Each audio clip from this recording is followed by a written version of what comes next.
I call it, or did I call it? There's a reason that we are the black media, and it's because we don't tell you what's happened. We tell you what's going to occur long before it does. If you'll all remember about 4 months ago here, so when all these folks on the white supremacist and alt-right in YouTube alt-right thought that they were going to re-platform Nick Fuentes. And I didn't get involved in any of the social media sniping. I just stayed analyzing the psychology of the characters involved. And I warned all of these people, from Candace Owens to Tucker Carlson to Ian Carroll and anybody else, all of you folks who think you're going to snuggle up with this snake because you think that you found an expendable crash dummy. He's expendable and can be thrown away. I warned all of them he is going to bite every single one of you because he doesn't want to work with any of you. He just wants to rule things and then burn it down. That's exactly what I said. Now, you'll all remember from this screen capture on your screen, I pointed out while Candace Owens was on maternity leave, after she was on maternity leave, Ian Carroll was hosting for her program while she was on maternity leave. And after that, she talks to Nick Fuentes, and then I showed you all what happened. Now, just in case, let me go ahead and show you on your screens. Here's a reminder to you about how it started. Now, this was after when Candace Owens talked to Tucker Carlson about Nick Fuentes after her interview, and they're going back and forth and things. Now, she let Ian Carroll host her program while she was on maternity leave. Nick Fuentes attacks her, and this is how Ian Carroll chose to basically characterize the situation. Fair use, by the way, fair use. What about your friends? On to Nick Fuentes, and the main story of the week, in my opinion, in probably most people's opinion. What started out as an unforced error by Tucker Carlson has ballooned into what feels like a turning point in right-wing American politics this last week. It started a week prior when Tucker interviewed Candace on his show, and they both attacked Nick Fuentes openly and called him sort of a controlled opposition, bad faith actor. Okay, now he hosted her program, and he said that she and Tucker attacked Nick Fuentes. So, okay, there's that. Who is presumably here to delegitimize like sane voices. Nick fired back a week ago, publishing last week's Friday stream all about Tucker Carlson's history and his father's history, and it went super viral. Remember that part, by the way, that Nick Fuentes attacked Tucker Carlson's father. Don't worry, we're going to get into that tonight. But remember that part right there about, now this is months ago with Ian talking about this. It'll become very, very important here shortly. Sane voices. Nick fired back a week ago, publishing last week's Friday stream all about Tucker Carlson's history and his father's history, and it went super viral. I think that the best way to summarize it is just to watch this Studio Ghibli edit that presumably a fan made of the exchange. You just interviewed Nick Fuentes. I did. Or had a conversation with him. What did you think of that? What do you think of him? They really are. We're just going to skip this part. He says Nick Fuentes is care about. My dad didn't even graduate college. My mother's father. So glad that, by the way, Nick Fuentes keeps bringing up his dad. Very glad that he keeps bringing that up. I'm sure he's very proud of his father. Don't worry. We'll come back to that too. He's got the frogs on the jacket, the Griper frogs on the jacket. I mean, it's just like, come on. Like, come on. How, like, you can't, I mean, come on. Like, that's like art. Let's be real. Even if it's like, even if you're the butt of that joke, I would hope that Tucker and Candace can watch that clip and be like, that's kind of art. Like, that's pretty epic. So he was hosting Candace Owens' program, and yet he is the biggest fanboy of Nick Fuentes.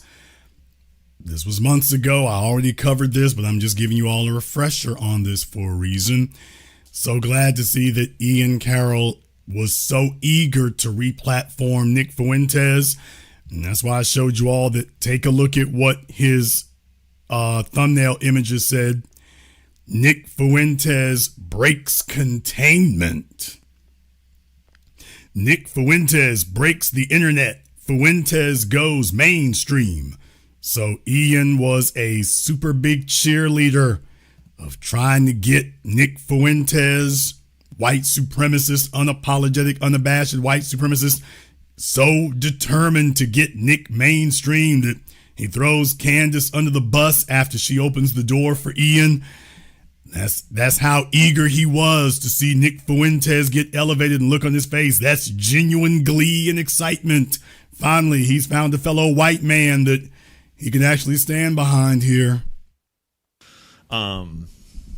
Regardless of the points and everything. And it took the internet by storm, like art. It went super viral. Clips from that Friday stream of Nick's went super viral. Edits like that of the stream went super viral. And then the Groypers and everyone that is pro Nick Fuentes started digging into Tucker and exposing all kinds of old clips and stuff like that. So, I mean, love him or hate him, it was powerful. Well, last Friday night, this most recent one, Nick aired part 2 of his Tucker Carlson expose. And once again, he was on fire all night long. I don't even mean ideologically, although I think that too. Like, even if you disagree with him, just looking at the skill of orating, the skill of weaving together a live stream, a show, which is not easy to do. Nick is one of the best to do it in 2025. And this was one of his best ever. And it was all live. There was no script. There was none of this. Like, I mean, obviously he has producers and he had information and like a screen to help him with his facts, but it was all live. And that is super impressive. So as you all can see, Jason, why are you letting this play on and on? Because I want to show you all, it's not out of context. I'm not cutting him short. He just went on and on and on and on, sitting up here praising and cheerleading and backflipping for Fuentes. He just couldn't get enough. And I'm so glad that the internet is eternal and make sure that, by the way, you're on the record. So glad that Ian thinks so highly of Nick Fuentes all this time. Because you see, lately, Ian Carroll has jumped on the Tyler Robinson didn't really kill Charlie Kirk bandwagon along with Candace Owens. That's where Ian is, because conspiracies are his bag. All right. I guess he thought everything there was fine. He thought everything there was fine. Well, he thought it was fine right up until a few days ago. Nick Fuentes had a few choice words about his good little cheerleading buddy, Ian Carroll. And I saw Ian Carroll came out today on a live stream pleading with me to join in on the conspiracy.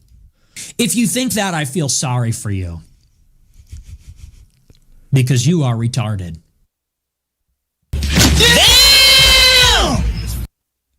Well, that escalated quickly now, didn't it? Oh boy, this is a big old change from 4 months ago now, wasn't it? Now, Ian has never said a cross word about Nick.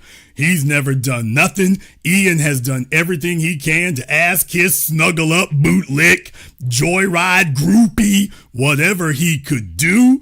I mean, hey, Nick, I'm your buddy. I'm your man. I'm your pal. And when the first time that Nick Fuentes responds or addresses him, it's to call him retarded. Yeah, let's hear it about snuggling up with these snakes. Let's hear it about your judgment, Ian, because it was your judgment that led you to think that you were gonna boo up and cozy up to a reptile like Nick Fuentes. You thought that was a good idea. You were the one who went all in, sucking up to him, and Exactly what I told you was going to happen. Yeah, that's exactly the way it went. There is no honor among thieves, and there is no peace among white supremacists. That's all there is, and it is delicious. Cookie! Nom, nom, nom, nom. Oh, nom, nom, nom. Oh, it is succulent there. We serve you up a little bit more. Welcome to Good Burger, home of the Good Burger. Can I take your order? Yes, sir. I'd like to order a white supremacist ass whooping on rye. Coming right up. So we're going to go ahead and play that again, and then we're going to get off into more details here because did I call it or did I call it? And I saw Ian Carroll came out today on a live stream pleading with me to join in on the conspiracy. If you think that, I feel sorry for you because you are retarded. Actually, Nick, I wasn't pleading with you to join in on anything. I was asking or encouraging you to clarify your position on this whole thing. And oh boy, did you clarify it. And I suppose the only way that I can put it is that you clarified that you stand firmly with the Fed slop narrative that Tyler Robinson is the guy. And Tyler Robinson alone apparently murdered Charlie Kirk. And honestly, like I wasn't trying to call you a Fed. I wasn't trying to shit on you. I was trying to actually be quite gracious and quite kind. How'd that work out for times you? Throughout that segment. But in the spirit of your response, in the spirit of calling people retarded who have been going through the evidence for months, where I have seen you produce zero, I thought that I would put it all very plain and very clear for you, Nick, where if you want to see the evidence, I'm about to show you a whole bunch of evidence. So, yeah, he tried to buddy up to Fuentes. He tried to snuggle up to him. It went about as well as you could possibly expect. The same thing that he did to Candace, to Tucker, to Charlie Kirk, and everybody else. There is no snuggling up to him. There is no making nice. He doesn't want allies. He's got a Napoleon complex along with the rest of you. And as I said months ago when he talked to Tucker and Candace, I said he understands that there's far more money and far more power to be gained by beefing with you all and attacking you than there will ever be by working with you. Which is what I said all along. You clowns were dumb enough to try it. They were dumb enough to see if they could make it work. I said, yeah, that's going to go about as well as you could possibly expect for it to. So, yeah, there is that. What I'm going to do here is I'm going to play a little bit more for you. So bear with me because I want you to see that. I want y'all to see how things go when they start talking about each other here. I want you to see how it goes. So bear with us here for a few moments. A Fed, that is not my goal. That was not my goal in my original video. So real quick, right off the bat, let's address the Fed shit.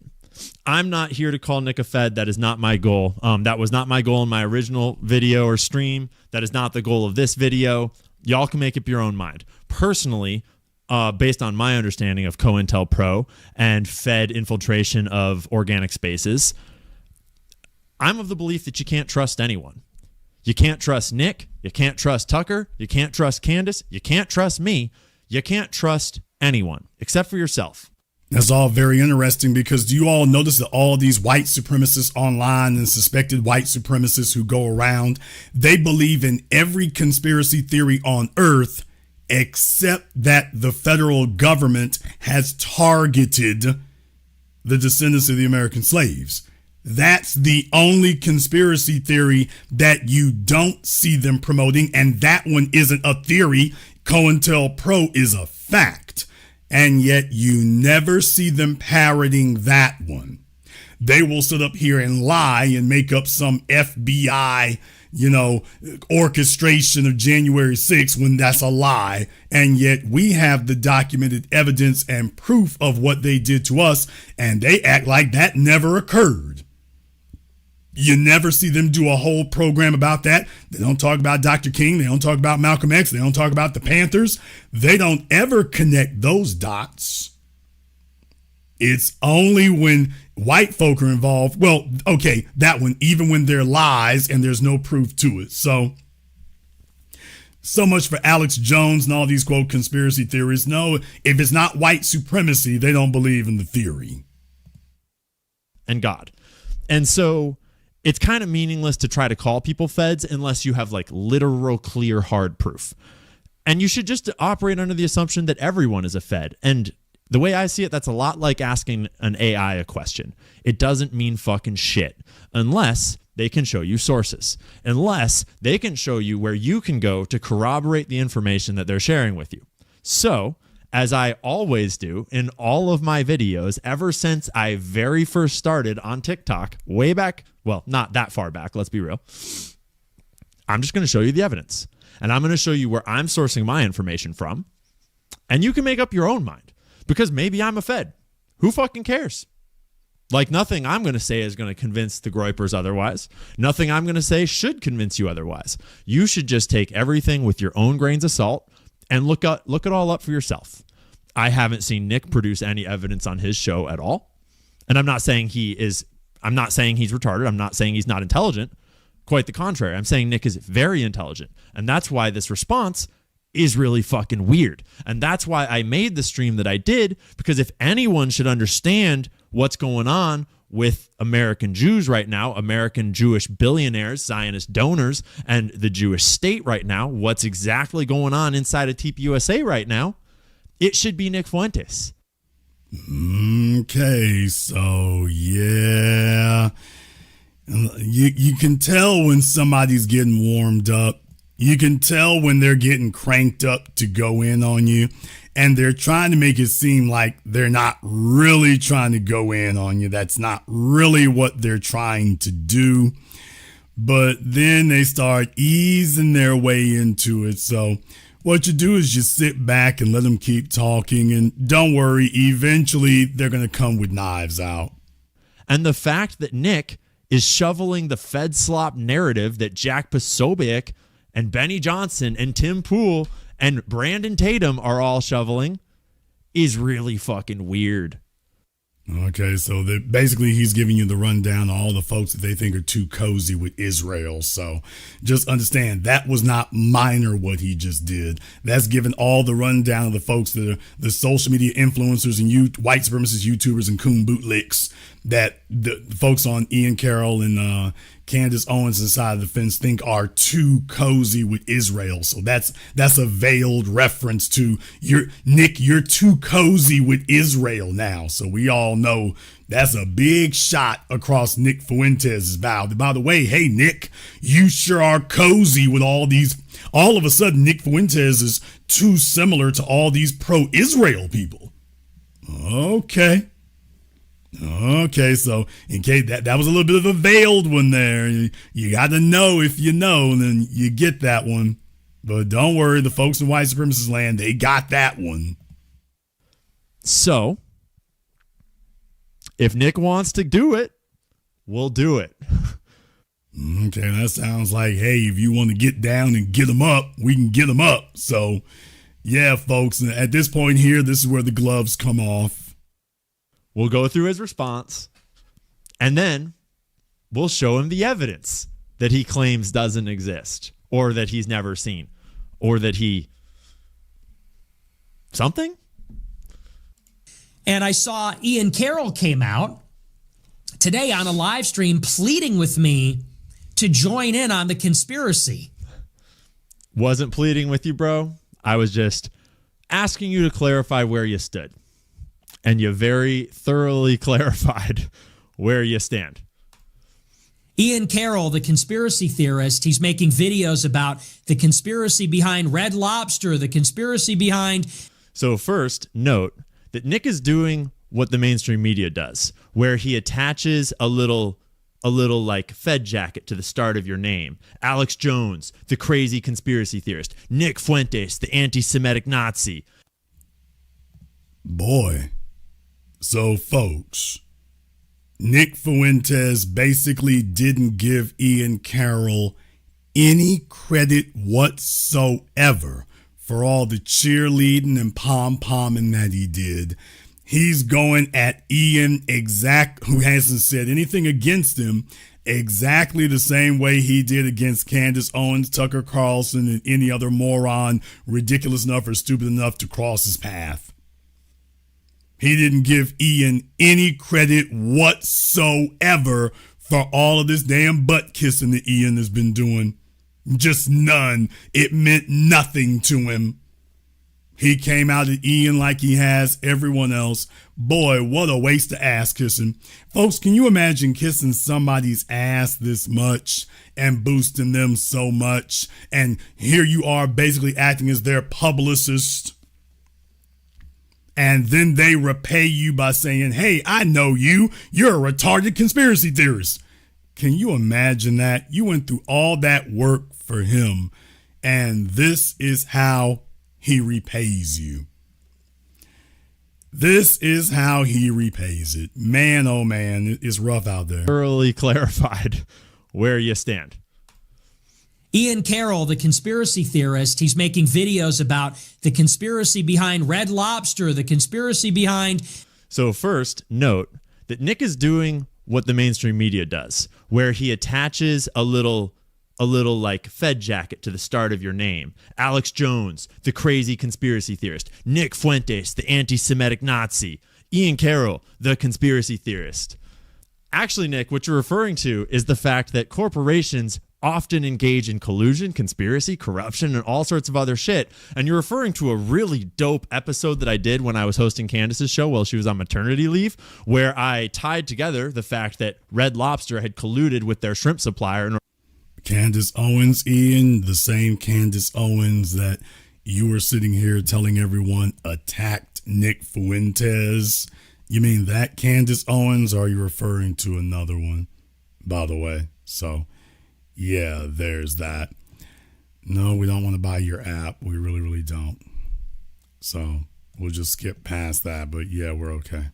He does a live stream tonight and says, where are you, Nick? We're all aligned on this against the Jews, and you are agreeing with Crowder and Tim Pool and everybody else. I'm not against the Jews. I'm aligned towards the narrative makes no fucking sense. We have plenty of evidence to say the narrative doesn't make sense. And when you look around to see who the most likely culprit is, once that narrative doesn't make sense, there's pretty much an obvious answer. We don't have proof of that. We haven't solved the case yet. That's what journalists do, is they try to figure shit out. You're welcome to join. We need you. Why are you with them? And I would say with Ian Carroll, where's the evidence? What even is that? Sit tight. We got it coming here for you, bud. Everything other than evidence. They're going to say, well, Israel kills everybody else. Nope, that's not what anybody's saying, Nick. Okay, people die all the time, actually. No shit. People die all the time. And so this is called a straw man argument, where when you don't want to argue the actual points or the actual evidence, you stand up a straw man in the field and pretend like that's the argument that you're opposed to and that the other person's arguing. Then you knock it over. Like, ha, I won the argument. So, I mean, basically, we're in full-blown Alex Jones territory. Straw man argument is the usual polemic that they use and assign to the government and whatnot. But the government makes the government's only evidence is, quote, straw man arguments. So, yeah, man, here we go. No, sir. That's a straw man. And there are a lot of school shootings and assassinations. This stuff happens with regularity. Was Israel behind Luigi Mangione? Straw man argument. Has nothing to do with this. And by my understanding, no. Haven't seen any evidence that Israel was behind it, Luigi Mangione. Why or why not? Was Israel behind the school shooting in Colorado that happened on the same day? Straw man argument. Haven't seen any evidence. Haven't looked into it nearly as deeply. I have no idea. Why or why not? Was Israel behind the shooting of Trump? Why or why not? Straw man argument. But on that case, actually, I have questions about who was behind that because it was a seriously obvious cover-up. So Israel would be a suspect in my mind, but I don't know. I don't know if any of those people blamed Israel for the shooting of No, I don't think so, really. Trump. Was Israel behind the Las Vegas shooting? Straw man argument. Nope. And I've produced content about that. And you could have watched it and realized that I did not blame Israel for it. It's possible that they're involved because it kind of seems like some complicated geopolitics going on. But I don't know. I mean, folks, do you see how far they're having to go here to defend their credentials, man? Do you see how far that's going? You know, if you hadn't come out and thought that you were going to legitimize Ian, if you hadn't tried to legitimize Nick Fuentes in the first place, you would not find yourself in such a ridiculous circumstance. You really wouldn't. If you had, don't you wish you had not done that now? What was the return on that investment? You all just jumped into it hook, line, and sinker because you thought you didn't even think it over. You didn't vet him. You didn't try to figure out if this was a smart thing to do. You just saw that he was a horse that had some traction under his feet, and you all just jumped on it. You didn't ask if he was a rattlesnake or anything. You didn't do any vetting. You didn't do any due diligence. You didn't do nothing. You just said, oh, well, we're white men. It'll work itself out. And if this is working itself out, oh, hell, take me back to not working. Why or why not? Because the heuristic seems to be Israel is behind literally everything. Nope. No one's saying that, Nick. That's a straw man argument. And it's pretty fucking funny coming from you. By the way, this is not going over well with Nick Fuentes' people. Folks, by the way, every time Nick Fuentes talks now, he keeps watering down what he's saying because you can't really be mainstream if you're the white supremacist yelling nigger, nigger, nigger all the time. So Nick is very, very sensitive to people calling him anti-Jewish and anti-Semitic and even racist now when you talk to Piers Morgan. We'll come to that. So Nick is obviously trying to moderate and change his image, but here's the problem. As I told you all months ago, when he talked to Tucker Carlson, I called it then, and I said, this is not going to go over well with the Groypers. Well, folks, the Groypers are giving Nick problems. Go look it up on YouTube. There's videos out there with folk giving him problems. They're sending him super chats or whatever, and they're calling him out saying, hey, man, you getting wobbly. Hey, man, this is not what we signed up for, dude. All of us. And now every once in a while you getting on national TV and you getting wobbly, dude. This is not what we're about. So now he has an opportunity to stick it to the Jews and take a look at how all of a sudden now he's saying, well, Israel can't be responsible for everything. But if you're going to demonize somebody, they have to be responsible for everything. You can't miss a single opportunity to demonize them. So when you're talking about why Israel wouldn't do this and Israel wouldn't do that, meanwhile, your followers think Israel would do anything. Now you're telling them, nope, Israel wouldn't do this and Israel wouldn't do that. And y'all are silly and retarded. Man. So his own followers are now pushing back against this. And white supremacy, as I told you all, is breaking down into an all against all. It's not a one for all. It's not a free for all. It's an all against all. It's everybody going at everybody else now is what it is. This is what happens when your ideology is based on hate. The worst thing you can give somebody who is hateful is power. The worst thing you can give them isn't punishment. The worst thing you can give somebody who is hateful is power. Because hate is a bottomless pit of character defect. And when you empower a character defect, especially a bottomless one, they need somebody else to attack. And if you take away one target, they will go to another. And if you take away all the targets, they will create another one, even if the target becomes themselves. And that's where we're coming to now. Literally everything. Not most things, not things we can demonstrate with evidence. No, they're See how he actually almost got to what people actually say is things we can demonstrate with evidence. But no, that's not what the argument is. I'm putting up a straw man so I can knock it down. behind literally everything. And if they're behind literally everything in the past, then it's safe to assume they're behind literally everything in the future. No one's saying that. And that is ridiculous. That doesn't make any sense. Why? Charlie Kirk was Israel's top guy. Yeah. Go on.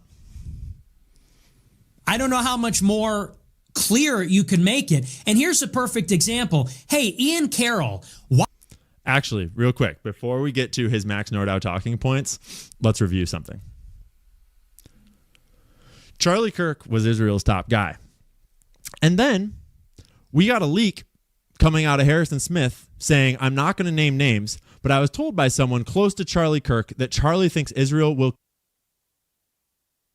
We'll just skip past that and get back to Fuentes' choice words about him. Jewish organized crime, Nick. The mob. You know what happens to someone when they try to leave the mob? When they try to walk away? Let alone when they become a traitor? In fact, his closeness to the whole situation, his closeness to Israel, is one of the best and biggest arguments for why Israel is a suspect. Similar to how when a wife is killed, you should probably look at her husband. And it's something like 40% of married women that are killed by some form of lover. I don't know how much more clear you can make it. And here's a perfect example. Hey, Ian Carroll, why did you on This part's amazing. September 7th tweet at Charlie Kirk, you're working for the Jews that killed Jesus? On September 7th, 2025, you tweeted that Charlie Kirk is working for the Jews that killed Jesus. Was I wrong? Oh, man. Yeah, folks, like I say, we crossed dirty a while ago. This your man, Ian. This your man. This is the dude you crashed out for. This is the dude you went all in for. This is the dude you couldn't help slobbering all over him. This is the dude. And by the way, now being anti-Jewish is a bad thing. But do y'all see how Nick is twisting himself in the knots? So now being anti-Jewish is bad? His followers are looking at Nick real funny style now because they're like, wait a minute, what's wrong with that? And now Nick is like, oh, that's silly talk. Really? Because up until now, this has been the mantra. So, yeah, man. Folks, you know, white supremacists don't think before they do things. They just do things. They just do it. Why did you on This part's amazing. September 7th tweet at Charlie Kirk, you're working for the Jews that killed Jesus? On September 7th, 2025, you tweeted that Charlie Kirk is working for the Jews that killed Jesus. Was I wrong? And I didn't say the Jews who killed Jesus. You know what I said. On September 11th, you were absolutely certain that Israel killed him. Actually, that's not what I tweeted. But first, Nick,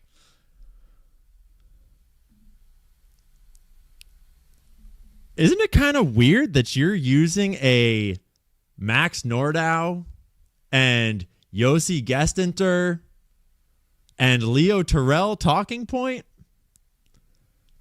Isn't that a little weird?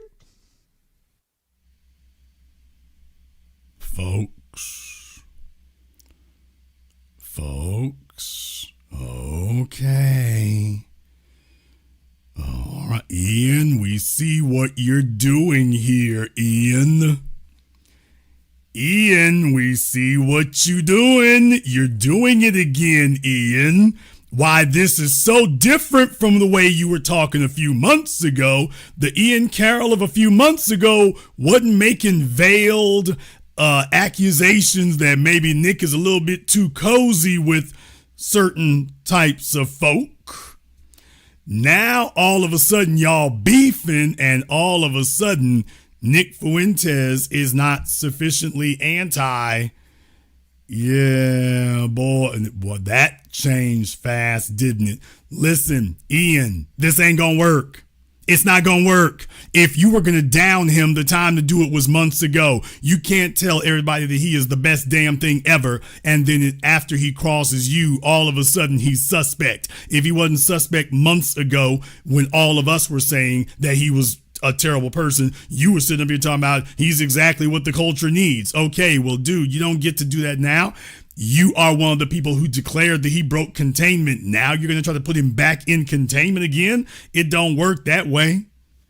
It doesn't work that way, dude. It's too late for that. He's running wild on you. He's savaging you. And that's exactly what he's going to get to do.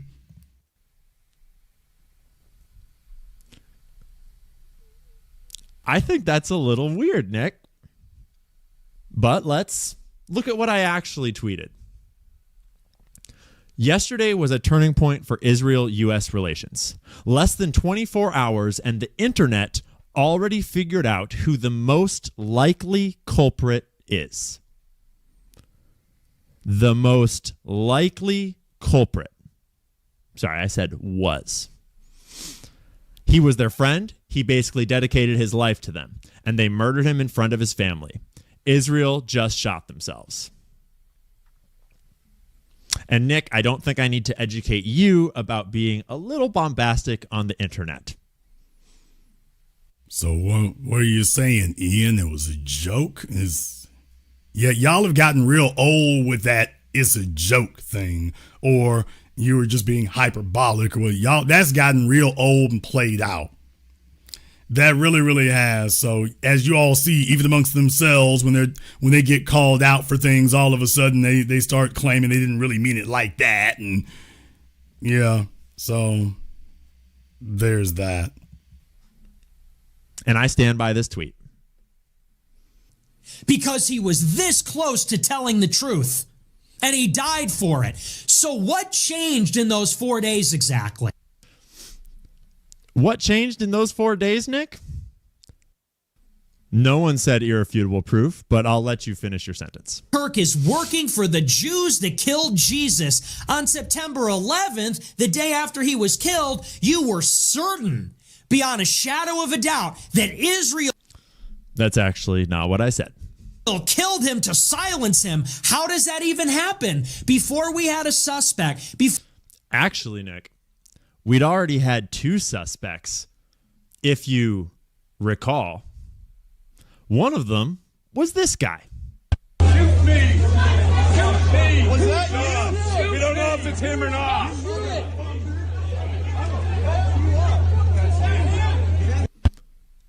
On September 11th, we were fed this critical narrative that the feds were giving to us, you know, the really trustworthy FBI that you're shilling the narrative of. Oh, man, you heard that? Oh, it's getting dirty out here, folks. It's getting dirty. I said that the world had pretty much figured out who the most likely culprit is. And that's because we'd already figured out that the narrative that the feds were giving to us, you know, the really trustworthy FBI that you're shilling the narrative of, was Nick a shill for the FBI 4 months ago, Ian? You know, because you didn't have any of this energy 4 months ago. Tucker Carlson accused him of being a Fed. Tucker Carlson was saying he was suspect. 4 months ago, oh, you chose Nick. Now, all of a sudden, Nick is a FBI shill? All of a sudden? Only when he attacks you. Now that he's attacked you, all of a sudden, why, of course, he's shilling for the FBI. That the feds were giving to us, the really trustworthy FBI that you're shilling the narrative of, their narrative was already obviously bullshit 24 hours later. And we had plenty of evidence by then, if you'd been paying attention, to presume that. Before we knew any of the facts, any of it. Actually, Nick, when you're doing journalism, the things that happen each and every moment of an investigation, of a cover-up, those are facts too. Facts aren't just what the FBI tells you are facts. Facts are what the FBI does along the way, what citizen journalists do along the way, what videos come out, all information. And by then we had 24 hours of it, and that's all we needed to know. You knew for sure they did it. So, do you have ESP? Are you omniscient? Do you have telepathy? See his rhetorical techniques here? I don't think so. This is a grift. Who do you think makes more money online, Nick? You or me? Damn! As I said, folks, Jason, why are you letting this play on and on? Because I'm like, do you see the longer this plays, the more sharp and vicious the jabs get? So just in case you thought, well, Jason, they ain't really saying nothing, I want you to hear how this is slowly escalating. So it went from, Ian, you're retarded, this is wrong, you're a grifter, and Ian's like, well, who makes more money, my dude? Me or you? If we're going to compare grifters, I'm like, okay, it's back and forth, y'all. So they trying to make it seem like it's nice and civil. No, it ain't civil. You're shilling for the FBI's narrative. Okay. Hey, Nick, you kind of booed up and cozy up with a bunch of Jewish interests over here, aren't you, Nick? Oh, damn. Nothing like what we heard from Ian 4 months ago now, is it? I mean, this is totally different guy today. This is nothing like what he was saying about Nicky Boy 4 months ago. Man. So just in case you all thought it was going to stay nice and civil, oh, hell no. This is already breaking down. I think so. This is a grift. Who do you think makes more money online, Nick? You or me? This is a grift. It is intellectually lazy. Then I presume that because you're not intellectually lazy, you'll watch this entire video to the end and watch all of the sources that I'm going to show you. And maybe you'll even read some sources for yourself. It is dishonest. Nope, haven't lied. You are making assumptions that you cannot rationally make. Let's keep that in mind. Assumptions you cannot rationally make. Rationality is going to be a big part of this conversation. And if you want to destroy your credibility, that's fine. Not bothered. Very proud of the content I've put out. About to be very proud of the content I'm about to put out. Have at it. Show us your sources, Nick. If you want to destroy your credibility by blaming Israel for killing the #1 Israel defender in America, that is your business. But don't try to rope me into it and guilt me or whatever it is you're trying to do, saying, Actually, Nick, I was trying to extend a hand to you under the assumption. He tried to extend a hand to a rattlesnake. These people are so devoid of any real, legitimate representation with any sort of integrity or character that they are reduced to attempting to get booed up with rattlesnakes and vipers. He tried to extend his hand to a scorpion, to a spider. And what do you know? The spider, the scorpion, the rattlesnake showed you that it's a rattlesnake. Nothing at all like the energy you had 4 months ago. Now, we were saying this the whole time. I think Ian now wishes that he had done something different. I think he's wishing he had gone in a different direction than attempting to, as he said, extend a hand to a rattlesnake. Actually, Nick, I was trying to extend a hand to you under the assumption that you're an honest and good actor to encourage you to look at the evidence before you do this. Because we all know the evidence. And you seem to be under the impression that I'm arguing right now that Candace Owens is right about everything. And that is not at all what I'm arguing. And you're going to notice as you watch this video that none of the evidence I'm going to present is Candace Owens saying things. It's actually almost all sourced from before she even said a word, because she took a whole week off. And we were all busy figuring this shit out before she even entered the fray. We're all on this side and you're over there. I've been over here, bro. Where were you? I've been over here. I was at Charlottesville. Kind of a funny point. But you're right, Nick. You've been in the game for a long time. And you might have noticed that I specifically praised you for how long you've been in the game. And how'd that turn out for you, Ian? Yeah, Ian, you are very much on the record doing that. Yeah, you did. And by the way, how did that turn out for you? Oh, wait a minute. We see how it turned out. I've been pretty outspoken in my support of Nick Fuentes. I've been pretty into Nick's rise, and regardless of disagreements about specific things that Nick says, I'm pretty much generally excited that Nick is entering the mainstream and the normal conversation. I like how Nick forces us all to challenge our ideas and forces people to think more critically about ideas that we didn't even realize we should be thinking about. Ian, he's also now promoting the idea that Ian Carroll is retarded, is a grifter, is an idiot.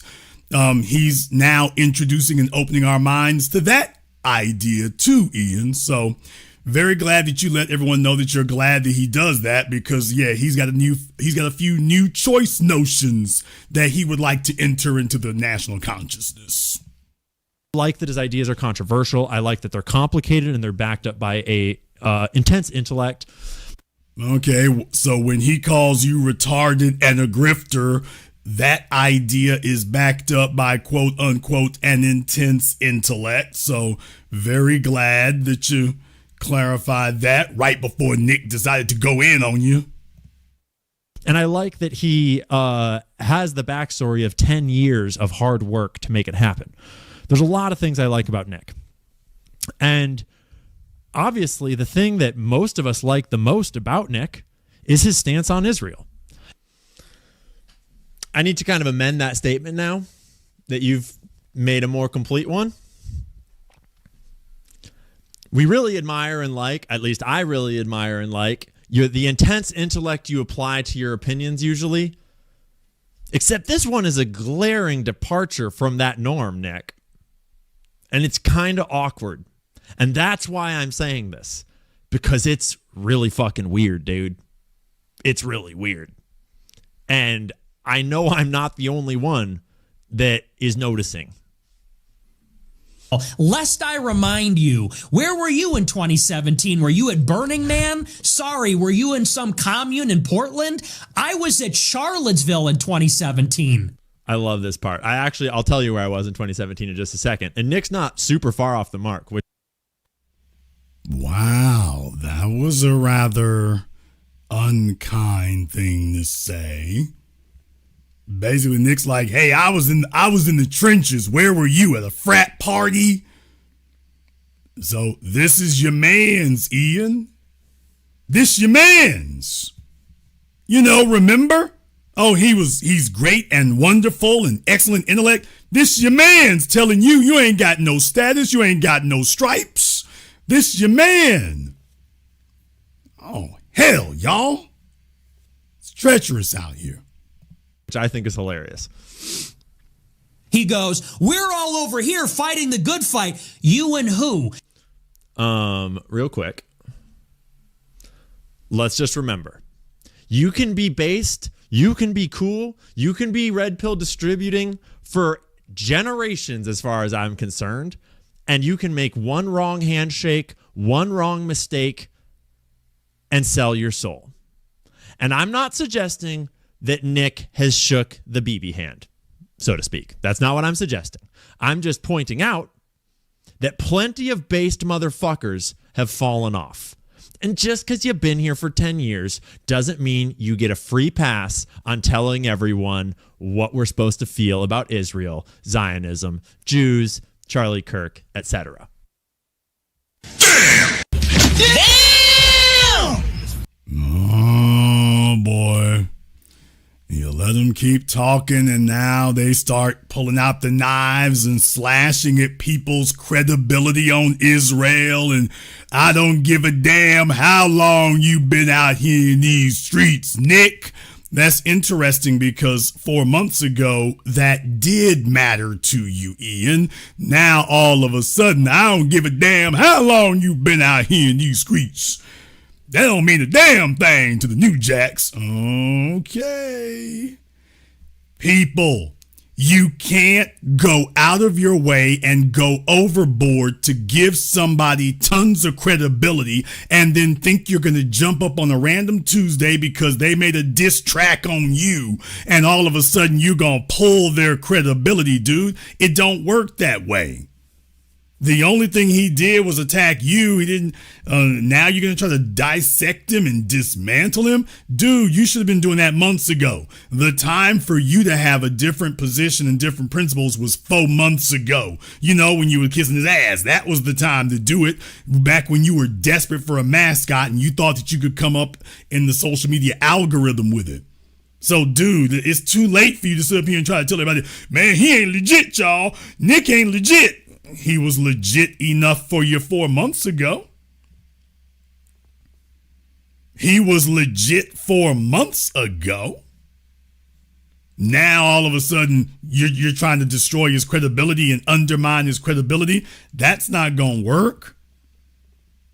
You should have been doing that 4 months ago. Now you upset with him. Y'all know he ain't real, right? Y'all know Nick ain't solid, right? He was solid as hell right up until he dissed you. So too late for that, Jack. Too late for that. On telling everyone what we're supposed to feel about Israel, the BB hand, so to speak. That's not what I'm suggesting. I'm just pointing out that plenty of based motherfuckers have fallen off. And just because you've been here for 10 years doesn't mean you get a free pass on telling everyone what we're supposed to feel about Israel, Zionism, Jews, Charlie Kirk, etc. You're going to need to show some evidence each and every time. Because I don't trust you. I don't trust anyone. And none of you should trust me. You should all judge the tree by its fruits. And when the tree starts shaking the wrong fucking hands and hanging out with some fetty fucking shit, you should ask some questions. Okay?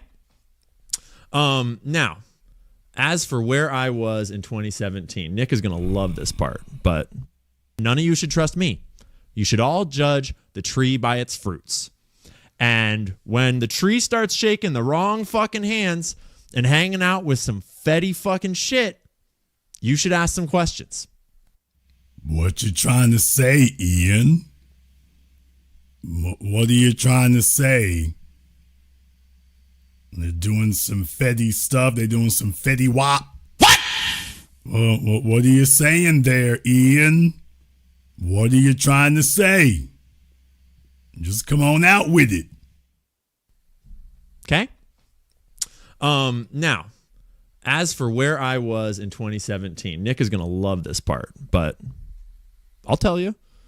Where did I pull these up? Okay. No, I think this part's hilarious. Basically, he was doing, Ian was doing a lot. Tucker Carlson, who was working at Fox News in 2017. Actually, Nick, there's a whole bunch of other people that we would all know to be sort of like in your camp, in the Groyper camp, was in 2017. Nick, in case you wanted to know. You and Candace Owens, who was working at Daily Wire last year? You and Candace Owens, who was working at Daily Wire. You and Tucker Carlson, who was working at Fox News. In 2017. Actually, Nick, there's a whole bunch of other people that we would all know to be sort of like in your camp, in the Groyper camp, in the J-Pilled camp. There's a lot of them that are on to what's really going on with Charlie Kirk, and I'm not going to try to name everyone's names and pull them into it. Now, folks, I'm just saying, what did Ian say that justifies Nick going off on this epic rant against him?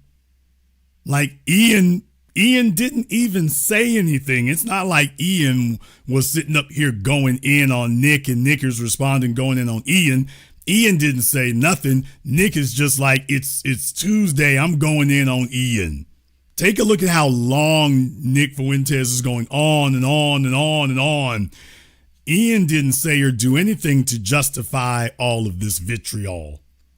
Nothing except you attempted to cozy up to him. And I'll tell you all what I think Nick's real problem is. Nick Fuentes feels like he's the guy who drives numbers. He's the guy who drives interest. And he is offended because he sees you feckless fanboys and ass kissers as basically trying to eat off him. So he's not really happy because he's like, hey, I don't even know you. And yet you trying to eat off me. So Nick is offended at that. He's offended that you're using his name, and he feels like you all have been trying to eat off of him without his permission. You're not part of the clique. You're not down with the squad. You're not Groypers. You're just on YouTube using something that you think will show up in the algorithm, is going to get clicks or views. So I think that's the real reason why he's so upset. And he doesn't want to say that part, but I think that's the real thing that upsets him. That's the only thing that makes sense about why would you come out attacking the fellow who was doing nothing but sitting up here kissing your ass. Is because, yeah, there's more to it than that. Can choose if they want to jump in here into the mud with us or not. But yeah. But I'm proud to be over here with Candace. I'm proud to be here with Tucker. Proud to be here with anyone who's on the side of truth and evidence and information. I don't care if they're feds. I don't care if they're assholes. I don't care if they're black, white, fucking new, old, whatever. Ben Shapiro could come join us over here and I would be stoked. I don't care. 10 years ago, I was at Charlottesville. In 2019, I led the Groyper War against Charlie Kirk, calling him an Israel shill. It is 2025. Did he say the Groyper War?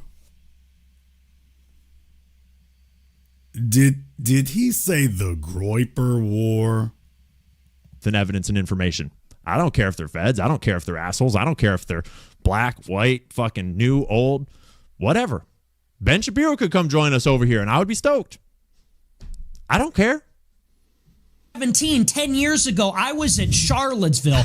He said 2017, 10 years ago. 2017 was not 10 years ago. Never mind. White supremacist man. High IQ. These are the high IQ people, y'all. Yes, sir. We is great. These are the make things great. We make things great. These are the great high IQ people. In 2019, I led the Groyper War against Charlie Kirk. Yeah, I thought that's what I heard. People. The Groyper War.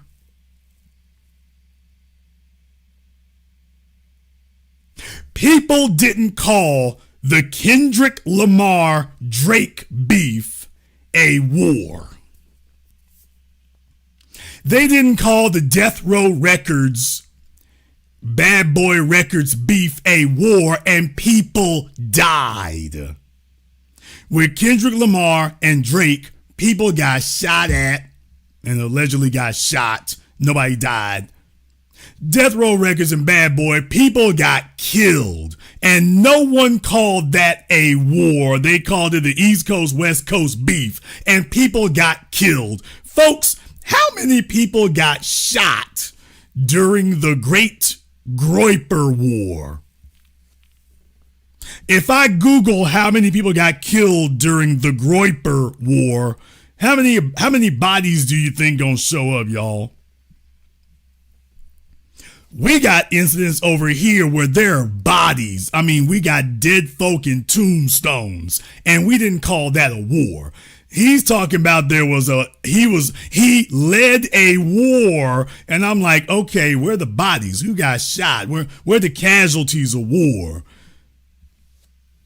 This is what passes on the internet, and Ian was fine with it. Ian was fine with it up until a couple of days ago.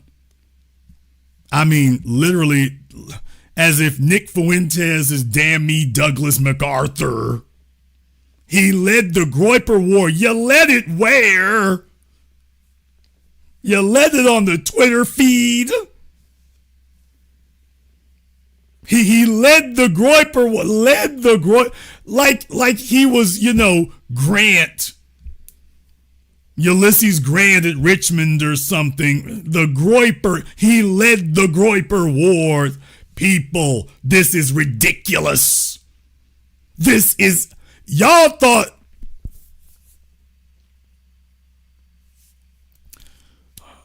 I am going to regulate this as well as I can. Folks, we have some, shall we say, bombastic people in the Pan-Africanist movement. Yeah, they've said some pretty bombastic, they've given themselves a whole bunch of titles. I ain't gonna say no names, but there's some people who've been stomping these Pan-African streets for a decade now. They do a lot of lecturing. They give themselves a bunch of bombastic titles. I don't think they've said they've led a war yet. And they've said a lot. I don't think that they've ever claimed to have led a war yet. Correct me if I'm wrong.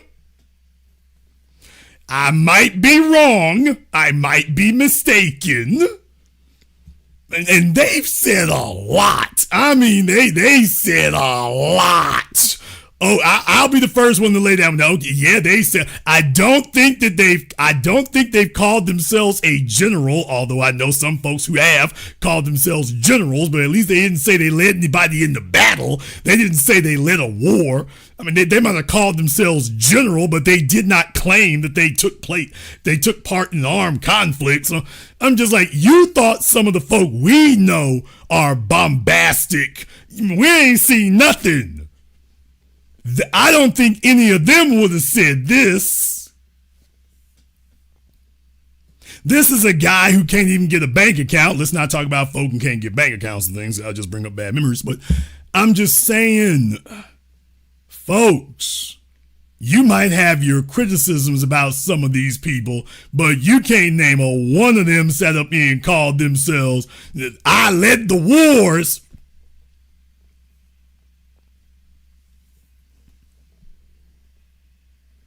I led the war. I led the war. I led the war. I led the Pan-African War of 2020.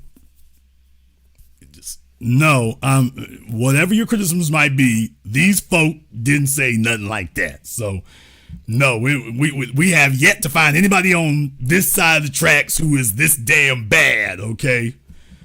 We have yet to find it. Calling him an Israel shill. It is 2025. Nothing has changed. For 13 years. Actually, Nick, Charlie Kirk got shot in the neck.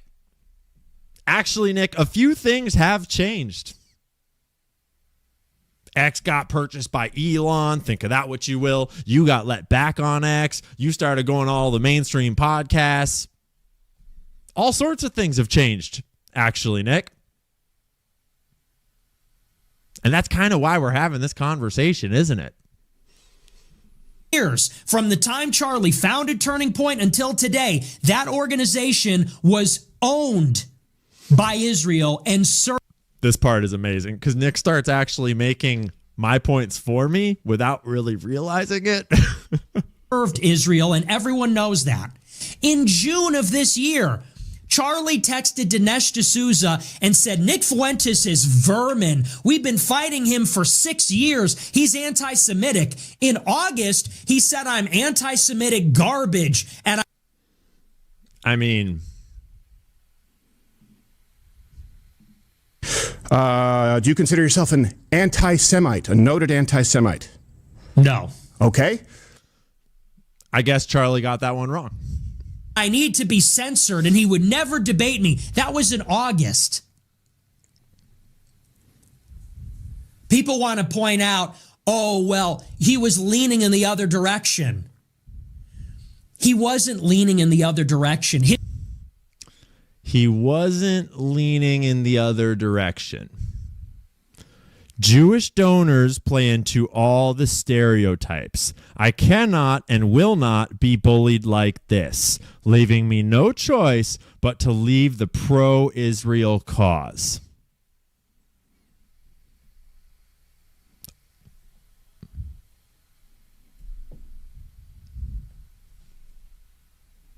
All right, Nick.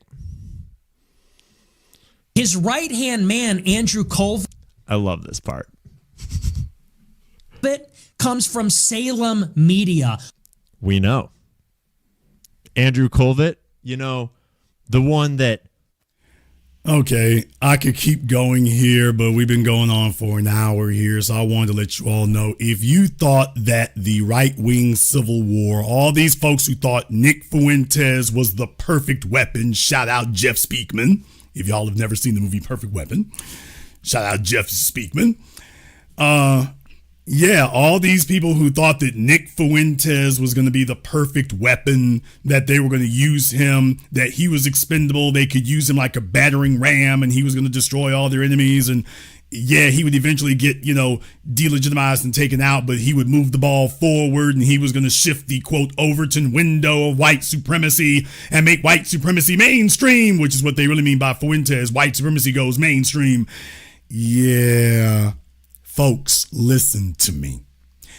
There's a fundamental truth that the dunderheads and morons of the old black media never got, never understood. See, we understand white supremacy over here.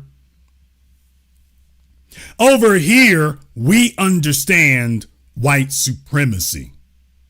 And what we understand is at its core, when you get past all the trappings and the dressings and the makeup and the camouflage, when you get below the surface, when you get down to the root of it, this right here is white supremacy. This is. At its core, it is endless, mindless self-destruction. That's what it is. It doesn't build because it wants to be constructive. It only builds in order to further the war. You think they're being constructive, but they're not constructing peace. They are only constructing weapons. At their core, there's nothing constructive. The only thing they, quote, build is weaponry, conflict. So what you see on your screen here, this is white supremacy. Mindless, endless, self-destructive conflict. So you don't have to ask me how it's going to turn out. I'm telling you how it's going to turn out. We see it turn out that way every single time. The American Revolution, the American Civil War, World War I, World War II, go on down the line. There's some side issues in there, but at their heart of it, that's what it comes down to. This ongoing fight for who's going to dominate.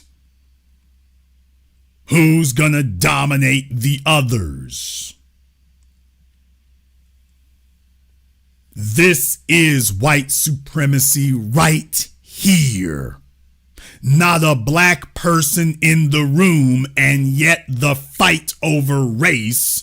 Race is just a pretext. It's all about dominance. Race is just what they use to get everyone congregated.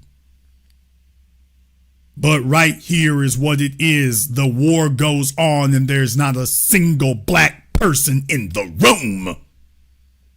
Not a single black person being mentioned. You figure if we're not in the room and we're not being mentioned, then the fight should be over, shouldn't it?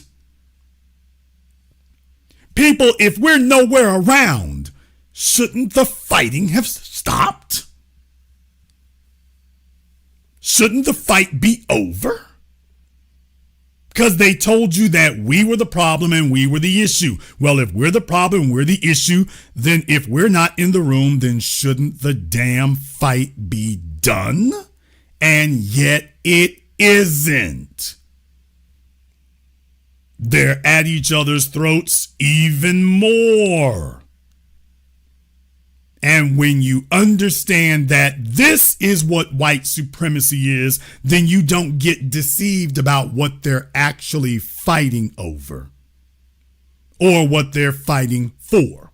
So now you can accurately predict what will happen both when you are in the room and when you are outside of it. And now you realize that, oh, every time they keep bringing you up, that's really just a pretext.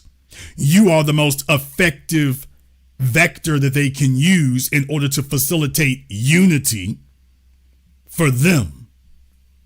But even if you're not around, there will still be conflict and a fight for and a struggle for dominance. They just can't use you as a direct unifier. They have to use you as an abstract unifier, but at the end of the day, the conflict will resume, which is what it always does, because it always must.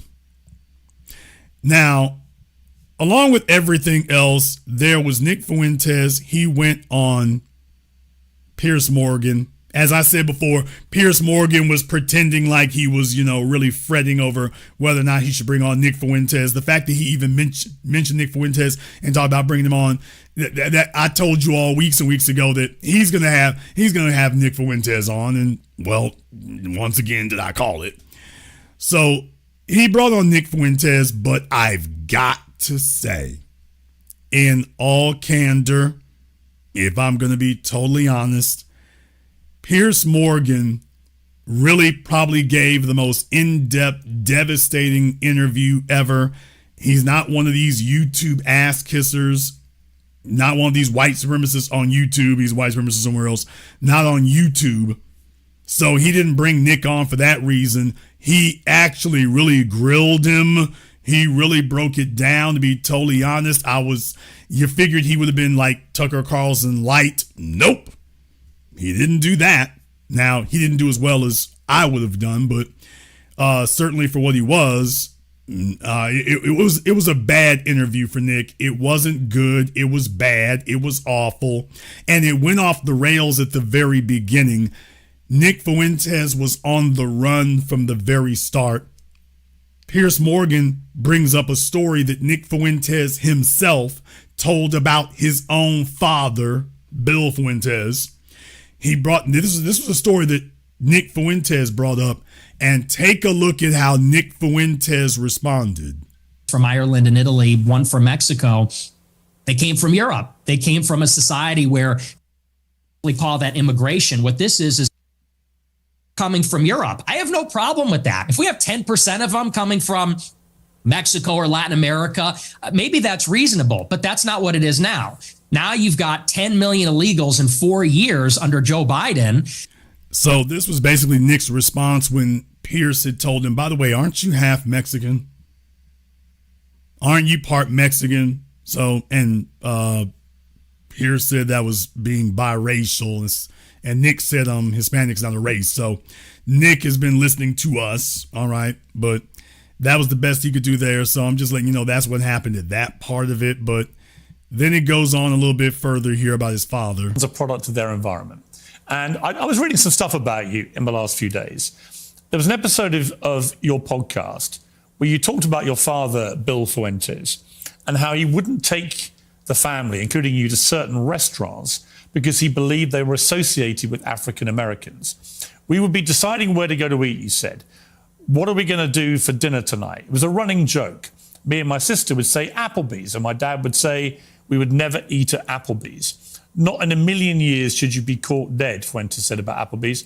Go to a different restaurant, a local restaurant. No Applebee's, no Red Lobster. That is commonly known as black fare. And you also shared another story about your family and restaurants. It said, before me and my sister were born, my family had a saying about Olive Garden that contains the N-word that we're not allowed to say.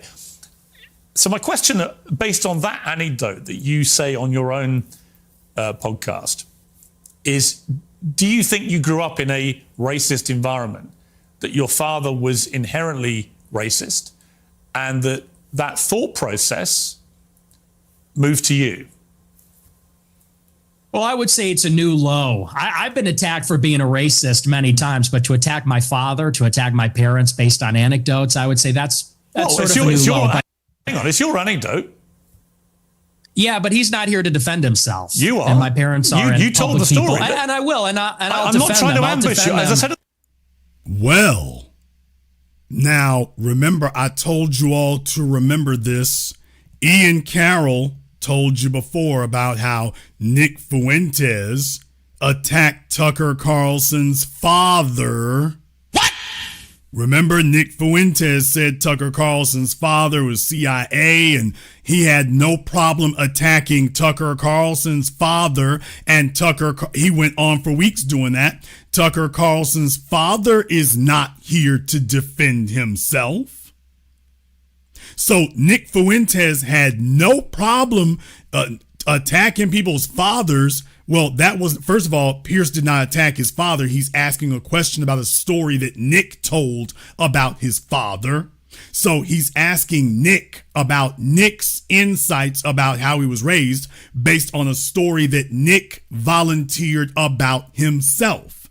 Tucker Carlson's father didn't volunteer any information, and Tucker Carlson did not volunteer any information about his father. So the only person who's ever attacked anybody's dad is Nick Fuentes. And yet when somebody brings up his father for scrutiny, all of a sudden he starts clutching his pearls and talking about that's a new low. So on first contact, he was sent reeling and sent running and squealing like a girl. First contact, he immediately wants to back down. And by the way, he never defends his father. One more thing. I'm going to let this keep playing here in a moment. But by the way, one more thing. He never defends his father. He never actually does that. He can't say it's a lie because they're saying your words. And one more thing. He never defends his father. The reason he's unhappy is because his father is still alive and still got a job while his son is out here telling everybody he's a white supremacist. That's what Nick doesn't like about this. He never thought that he would end up on international television with international television saying, by the way, isn't your father, you said your father's a white supremacist. Well, his father still has a job. And his son done snitched on him and said, by the way, my daddy taught me all this.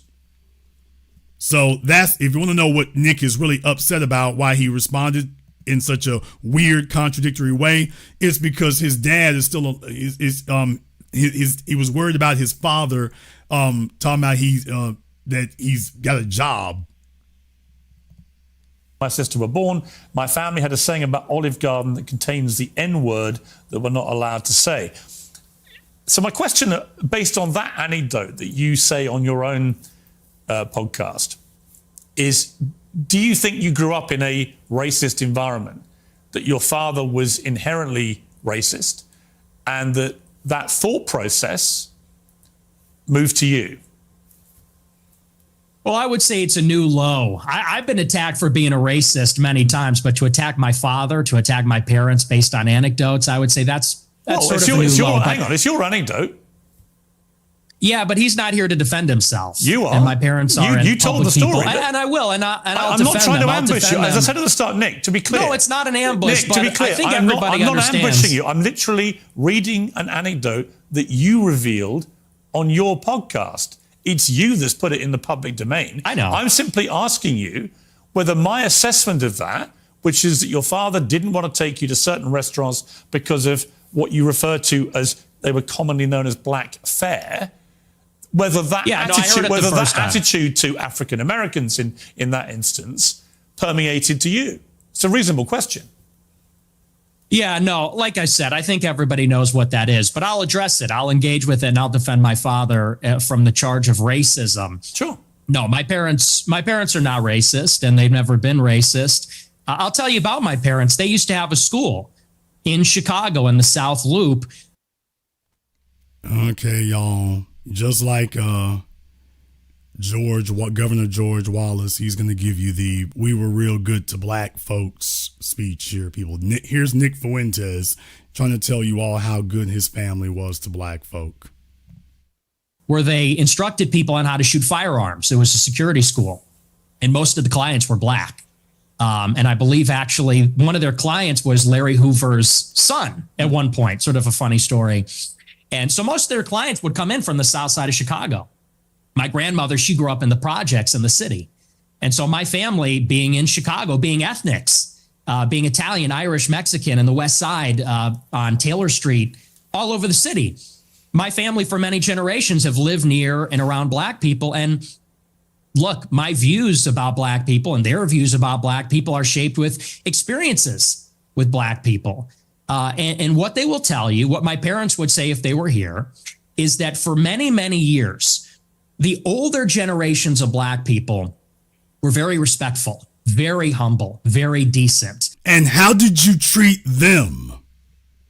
See, this is a part right here that Piers Morgan can't address. By the way, little junior white supremacist, your father was saying those things. He wasn't saying that about young black people. He was saying that about the black folk of his generation.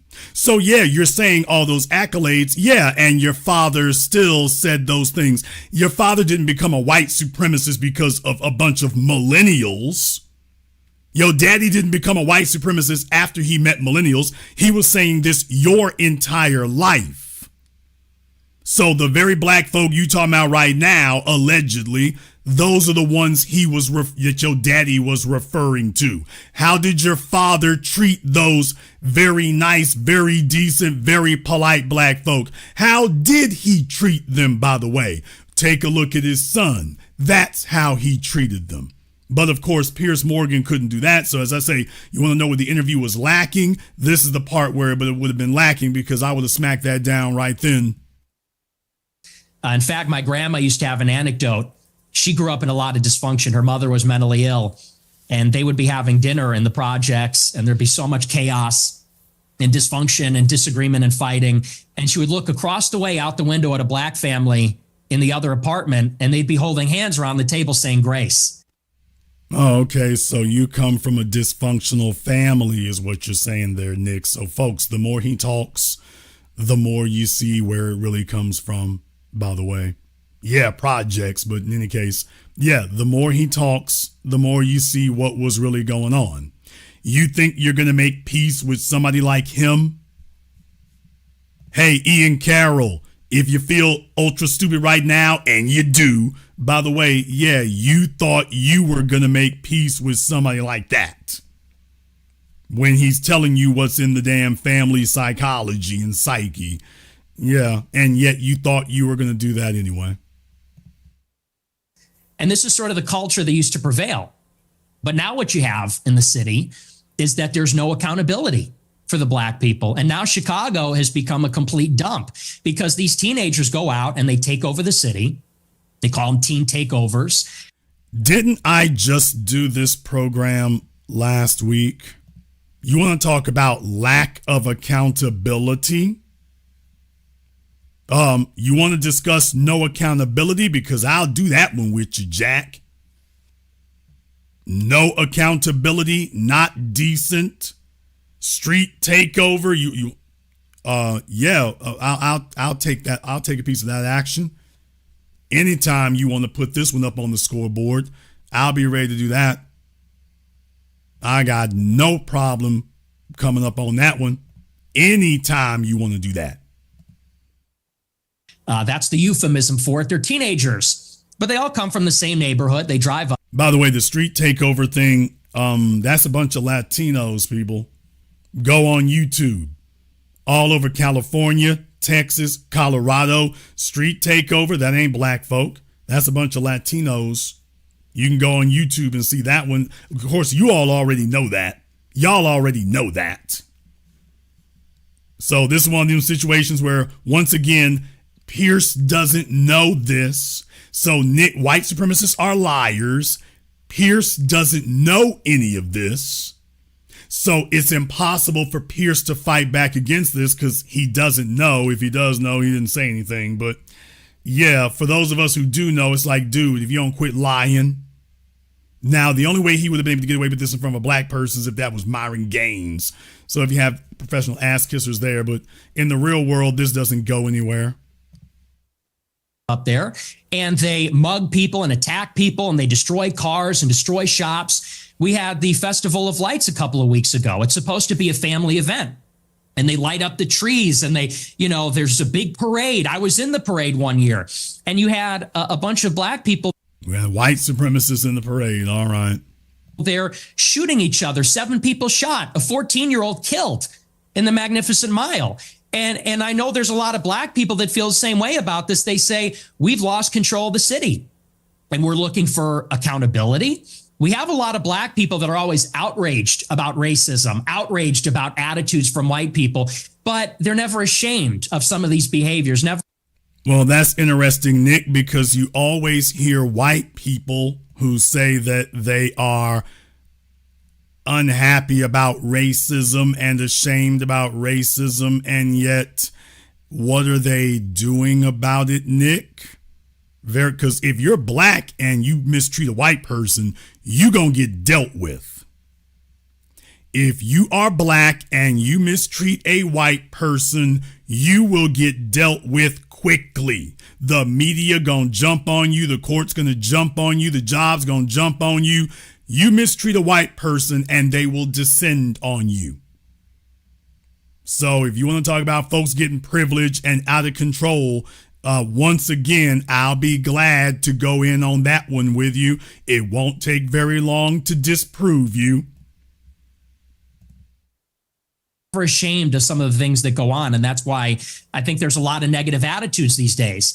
And so, again, I think those attitudes, you say I'm a product of my environment. I am. And so are my parents and my grandparents. Unlike you, because you're not even American, in Chicago, we have to live in a big, diverse city where there's a lot of different kinds of people. And I think anybody in Chicago will tell you the same. I live in London. It's one of the biggest and most diverse cities in the world. But it's not the same. Well, actually, it's a big, diverse city. The only difference is we don't have the gun violence because we don't have guns. That's a whole different story. I don't want to get into that with you.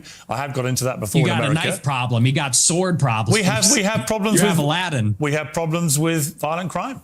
I make no pretense of it. So the idea that somehow I'm cosseted in London because I'm not in Chicago. I didn't say that. Well, you kind of implied it. But I guess my point about the environment, I'm not saying you are a product of your environment. I say most people are in some capacity. Mm-hmm. When I read that anecdote, which just to remind you, it's not something I have put out there. You told this story, right? And you said that you said this. We're looping. You said this already. But you haven't really directly, I think, responded to it, which is whether your father would not take you to certain restaurant chains because he associated them with black Americans. Is that true?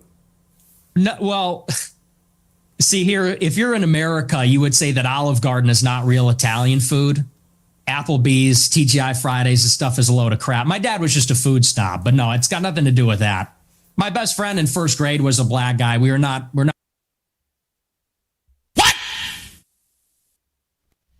Yeah, folks.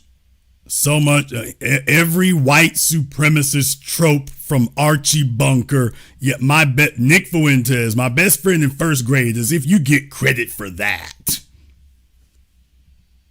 Folks, he really went there. My best friend in first grade. Okay. He really literally went there, people. This is pathetic.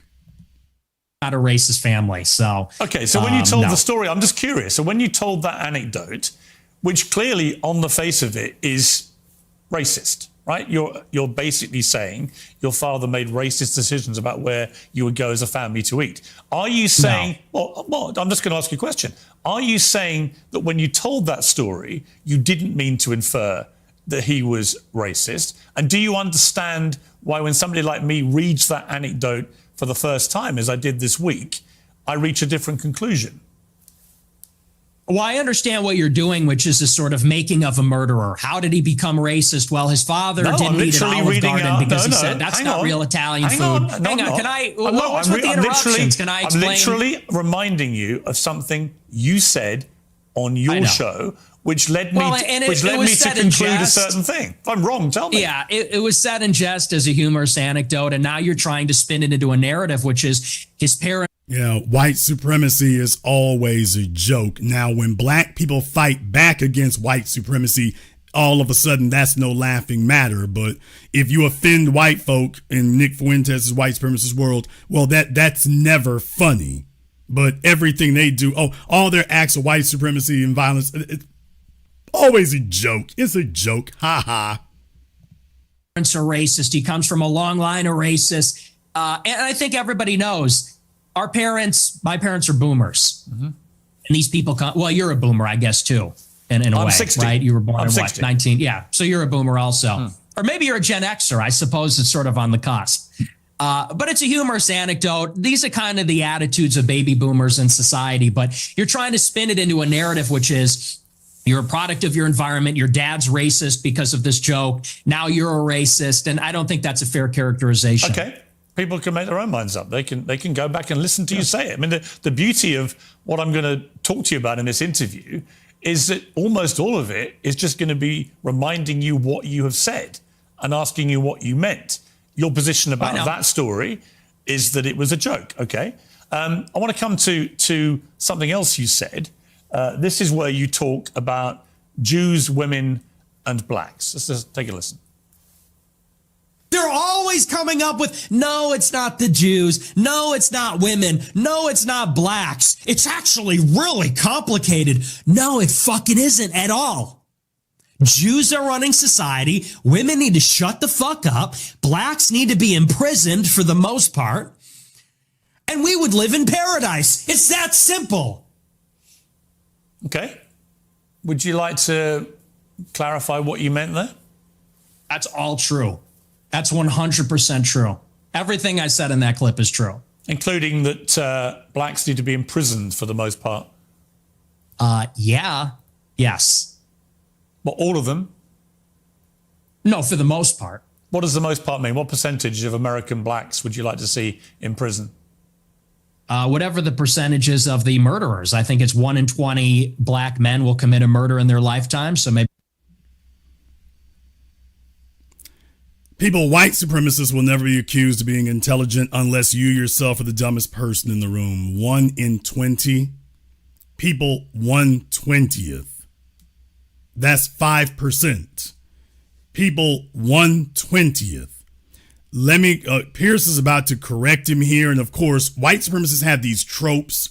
They're not based on any facts. They just have these tropes and these false statistics that they make up. And so that just becomes the slogans and the cliches that they keep recycling, but it's not actually based in any facts. Maybe let's say that 5%. Oh, so you're talking about black people who murder people? Yeah. Oh, absolutely. Yeah. But you didn't say that. That's you just said problem. Blacks need to be imprisoned for the most part. You didn't clarify that you were talking about black murderers. Right. No, you're right. That's a good addition to that. That's a great point. Do you think it's funny or? I do. I think it's hilarious. I think it's totally true. Do you think a black American would find it funny? You think that blacks should be imprisoned for the most part? Blacks are my biggest fans. I get high fives all the time. They say, Nick Fuentes, I love your show. He's referring to Myron Gaines and Kanye West. So once again, totally lying, but of course he has to. So yeah, to say they're pathetic is putting it very, very nicely, but no, he has no black support anywhere. He doesn't have that. So he just makes things up because he knows that Piers isn't really going to challenge that. But yeah, all of us know, man, this is at this point, he's not just lying. It's science fiction now. They agree with me. And you want to know why? Here's the difference. Black people are the most victimized by other black people. You think black people want to live in the hood and the ghetto and get shot all the time? That's what happens in the south side of Chicago. You should come here. I'll take you there. We could go to Garfield Park. My son went to Chicago Inglewood. University for a year, actually, several years ago.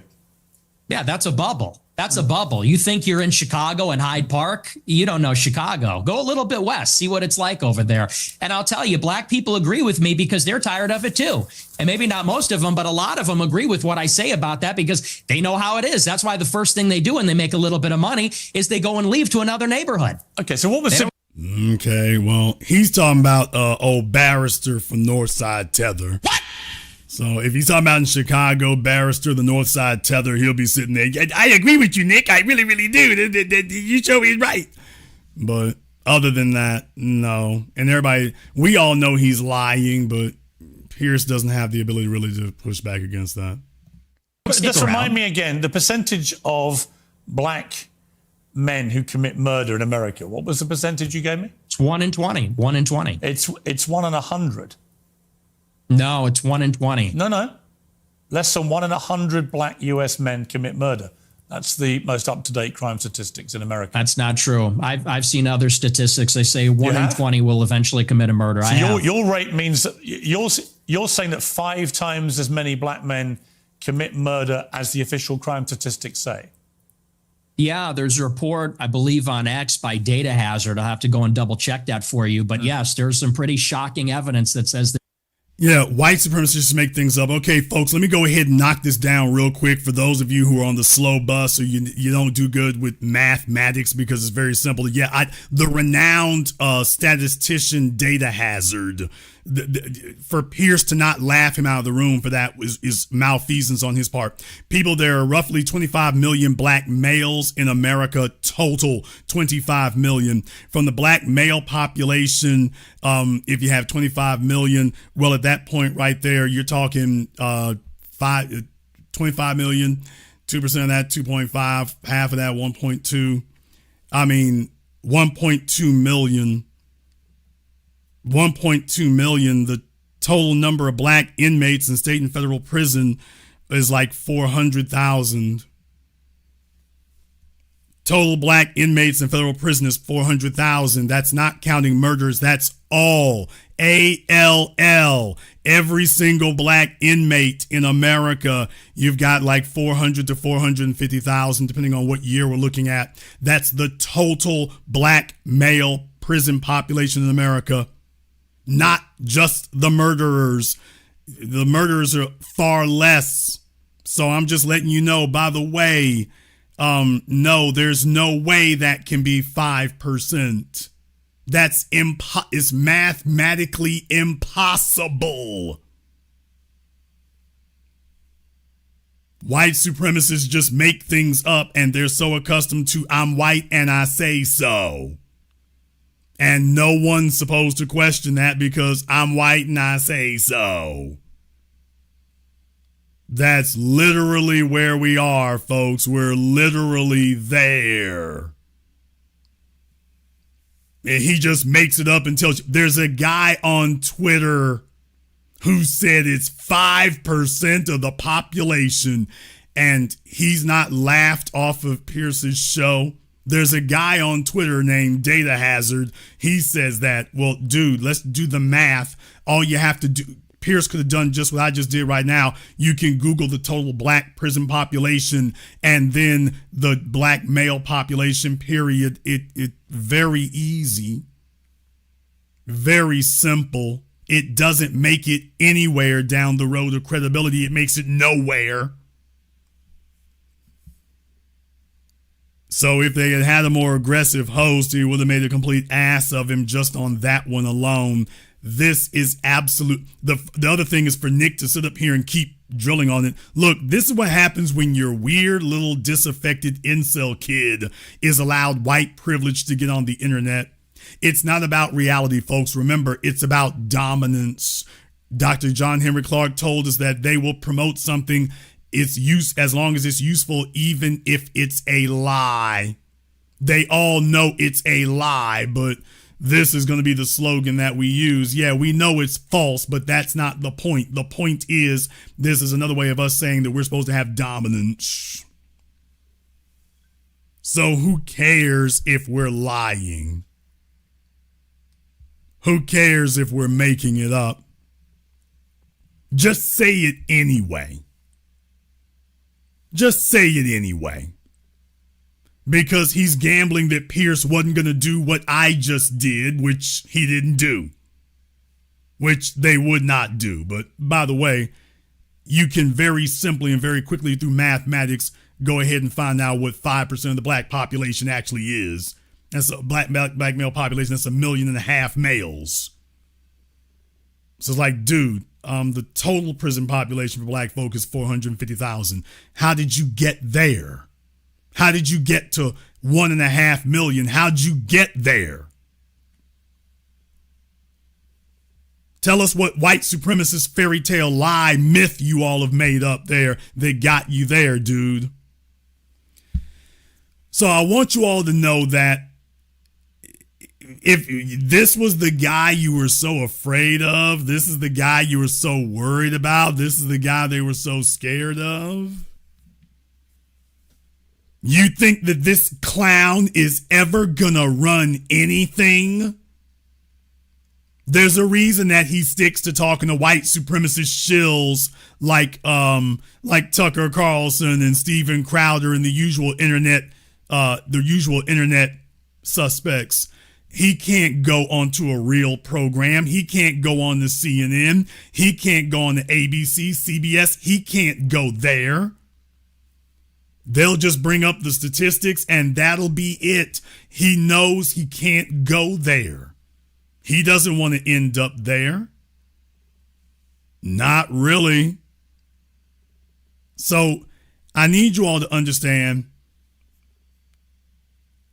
I'm not somebody talking about Richard Spencer. I've met Richard Spencer. Richard Spencer is a troll.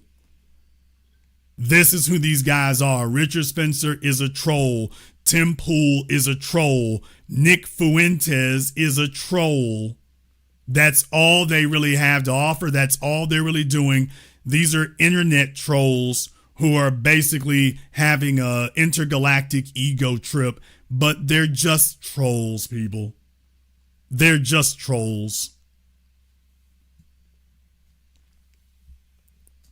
I need you to understand that. Even when you disprove them and completely clown them, have you ever seen a troll who stopped after that? So they're just trolls. They're not serious. They're not serious thinkers. They're not a threat. They're just trolls. They're just trolls. In the chat room, inside the squared circle, I'm so glad you said that right there. Let's go ahead and get you up on Zoom. Let me go ahead and get the Zoom link up here while I'm at it. We'll go ahead and get you up here on Zoom, and we'll be glad to address all of your questions directly. And remember, if you're too cowardly to come and say it in front of everybody, you debunked your own pathetic point, so I don't have to do it for you. All I got to do is get you to run. Remember, Nick Fuentes confronted with his words. First thing he did was run. That was the first thing he did. He never tried to stand on it. He ran. So, yeah, we don't have to do anything except get you to go ahead and run from it. Let me go ahead and post that to the top of the chat room. We will give you 2 minutes to go ahead and join us on Zoom. We'll be very glad to address that for you. Very glad to address that. Not an issue at all. So glad you volunteered. We're going to go ahead and get to that. However, before we do, I want to thank everyone, and I do mean everybody who has contributed to support tonight's program on PayPal, Super Chat, Venmo. Shout out here to Jay Diggle. Thank you very much for your support tonight, Jay. We appreciate that. To Bruce Warren, to my man, Mr. Richburg. Thank you very much for your support here tonight. To Mark B. and Najee. Alyssa Bay giving out some memberships. We appreciate that. The gift that keeps on giving. And to everyone who has contributed for tonight's program, we appreciate that here as well. We're going to take a very brief commercial, non-commercial break. When we come back, we will take you all's phone calls and more. This is the Black Channel. Be the teacher, knowledge on the block. Got the kids learning, minds open like a lock. Books and skills from the east to the west. Bringing education, yeah, we're simply the best. Classes on fire, brains burning with desire. Innovation driving like a tire through the mire. Math, science, history, we got the whole range. Kids hitting new heights, teachers making a change. Used to be the teacher, stacking up the grades. Future bright shining, no need for no shades. Got the youth thriving, moving up the ladder. Smart and sharp, brains growing fatter. Lessons so lit, yeah, they stay in a blaze. Every mind sharp like a sword in the haze. Mr. B in the house breaking knowledge chains. Education kingpin, we repping the games. Used to be the teacher.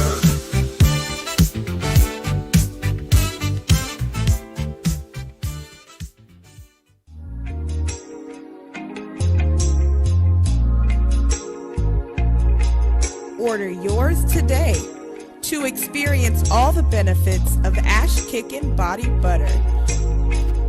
With skin so smooth and soft, you'll thank us for it. Shop Ash Kickin' online.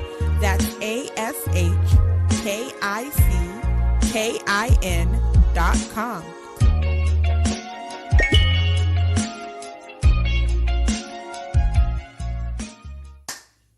Hi, this is Brenda Starr, creator of Poetry with a Purpose and author of the book Pressed But Not Crushed. Pressed But Not Crushed is an anthology of political poems that address current and historical issues in American descendants of slave population and African American population. The book describes slaveries and its residuals, Jim Crow segregation, social depredation, and other relevant issues to American descendants of slaves and African Americans, including the current political climate that does not address our issues.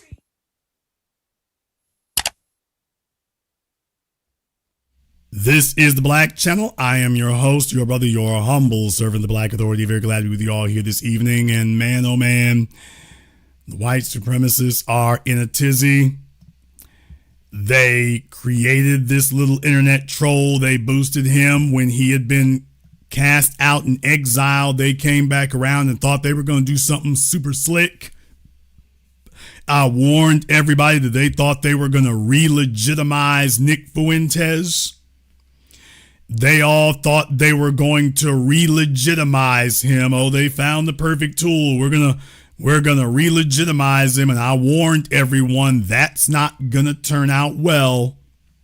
That's going to turn out badly. And that's exactly what it did. That is exactly what it did. So man, oh man, they got themselves into a damn bind here. What do you do? What do you do? What do you do when all you can do is just sit right there and say, man, oh man, we enabled him, we empowered him, we re-legitimized him, we re-platformed him, and then he started attacking us. Well, that's too late now, dude. You got a free radical. And the more powerful he becomes, if you want to call that power, all you're doing now is empowering him to attack all of you. Man, white supremacy isn't just ridiculous, it's dumb. Let's go ahead and jump over here on Zoom here right quick. We've got King Judah, as it were, here on Zoom. So let's see if King Judah is up here. King Judah must be using a Zimbabwe broadband. Not really sure what's going on there. King Judah, let me go ahead and make sure that everybody, if you're on Zoom, make sure you have your camera and your microphone turned on just so we don't have any trolling issues. We don't have any problem with people disagreeing. However, just to make sure we don't have any trolling issues, we want to make sure that everybody's got their camera and their microphone turned on. The only person who will see you is me. The internet will not see you. YouTube is not going to see you. The only person who'll see you is me. But just to make sure we don't have any trolling issues, make sure that the host can see you. So that's me. YouTube is not going to see you. I'm going to give you 5 seconds here, King Judah, to get that resolved here. Let's make sure you have your camera and your microphone turned on. We'll give you 5 seconds for that. We'll give you 3 more seconds for that. Then we're going to move on. Okay, King Judah, you're on the line here. What is on your mind? So can you hear me? Yes, sir. We can hear you. What's on your mind? Okay, based off the way you responded to my message that I left in your chat, I assumed that you assumed that I was a white guy trolling you. No, but sir, I didn't assume anything. I just read what you said, sir, but go ahead. Now you can address what you said. Yeah, because if you did hear what I said or you read what I said, I don't know why it was met with hostility. That was my honest opinion, because just like you, I don't have a channel like you at all. You know, I do watch you and I check you out from time to time, but I am throughout YouTube having these discussions on multiple channels. And I do remember at the time that Donald Trump was elected, you had a lot of black coons supporting it and riding for Donald Trump. So what I'm telling you is, you may not know it or you don't want to admit it, but there are a lot of people in your chat that are now going against Republicans and demonizing Nick Fuentes and going at Myron Gaines. But some of these people were also championing and going sir, against that's not Biden. what you. But sir, that's not what you said. Yeah, I said a lot of you niggas voted for Trump. Okay. A lot of y'all voted for Trump, and now y'all sitting here acting like y'all have a problem with white racists and white supremacy. If you had such a problem with white supremacy, you wouldn't have sided with a president that came out and let you know he had white supremacist viewpoints. That's what I was saying in your chat. Okay, sir. What you said is, quote, why all you black people voted for Trump, though? That's what you said. Well, you did not. How was that different from what I just told you? You did not say. You did not say I there worded were. it different, Sir, but how was that different than the viewpoint I just calm had? yourself down, sir. You're making yourself look bad. You're trying to tell me that I didn't say. Sir, go ahead, finish, you said first. You said some. Then you said a lot. What you said was all. What you said was all. So now we're playing semantics. No, sir. I'm reading your words. That's not semantics. Yeah. That's fine, but when I came on just now, when I talked, didn't I say there are a large portion in your sir, chat that did that? What portion of the black population voted for Trump again? What portion? Yes, sir. What the percentage? What's the number? I don't know the numbers, but I do you don't know the numbers. I do know. Okay, sir. Sir, was it 20? Was it 20%? Was it what? Was it 20%? Didn't I just tell you I don't know the numbers? Don't. Okay, was it 40%? Was it 40%? Was it 40%? I made it clear to you that I didn't know the number. Okay, was it 40? Was it 40%? Don't play with my intelligence, because I just told you. Sir, we're trying to establish your intelligence. Was it 40%? You could have established the fact that I told your ass I didn't know the number. How about you establish that? Okay, sir, was it 50%? How many was it? Didn't I just tell you not to keep asking me numbers? Not since you want to do. I tried to respect your platform. But since you don't want to respect me, I told you I didn't know the number. Don't keep asking me numbers like you didn't hear what the fuck I just said. Okay, sir, I'm trying to find out what your source is of saying that. I just told your ass I didn't know the number to begin with. Now, since you want to disrespect me, I'll give it back to you. I told you that from the beginning. I didn't know the number. I'm not disrespecting you. You are. I told you like a man that I didn't know the number. Now you want to ask me number after number. I'm not one of these people that come here for you to play with. I'm not your fool. I tried to have a conversation with you. If you don't want to have that, then I can disrespect you also. I'm just not going to beat around the bush and try to do it with a proper voice. I'm not going to do it with a proper voice, sir. I'm not going to disrespect you with a proper voice, sir. I'm going to do it different. I'm going to just give it to you straight up. Well, sir, now, if you want to have a conversation, we can do that. I'm not disrespecting you. So do you want to move on instead of keep asking me numbers? Do you want to move on to the next phase of this conversation? Okay, well, I think that one is rather important, don't you think? No, I just told you I don't know the number. And again, I never said a number. I said all, then I said some. If I knew a number, don't you think I would have said a number? Don't you think that, sir? Don't you think that? Okay. Why would you think that black folk would support Trump?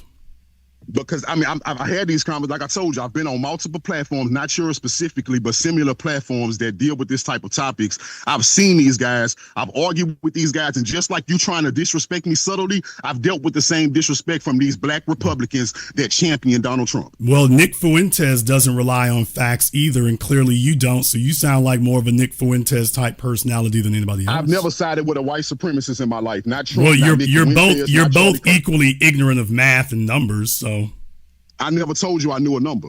And then you can't claim who voted for Trump and who didn't.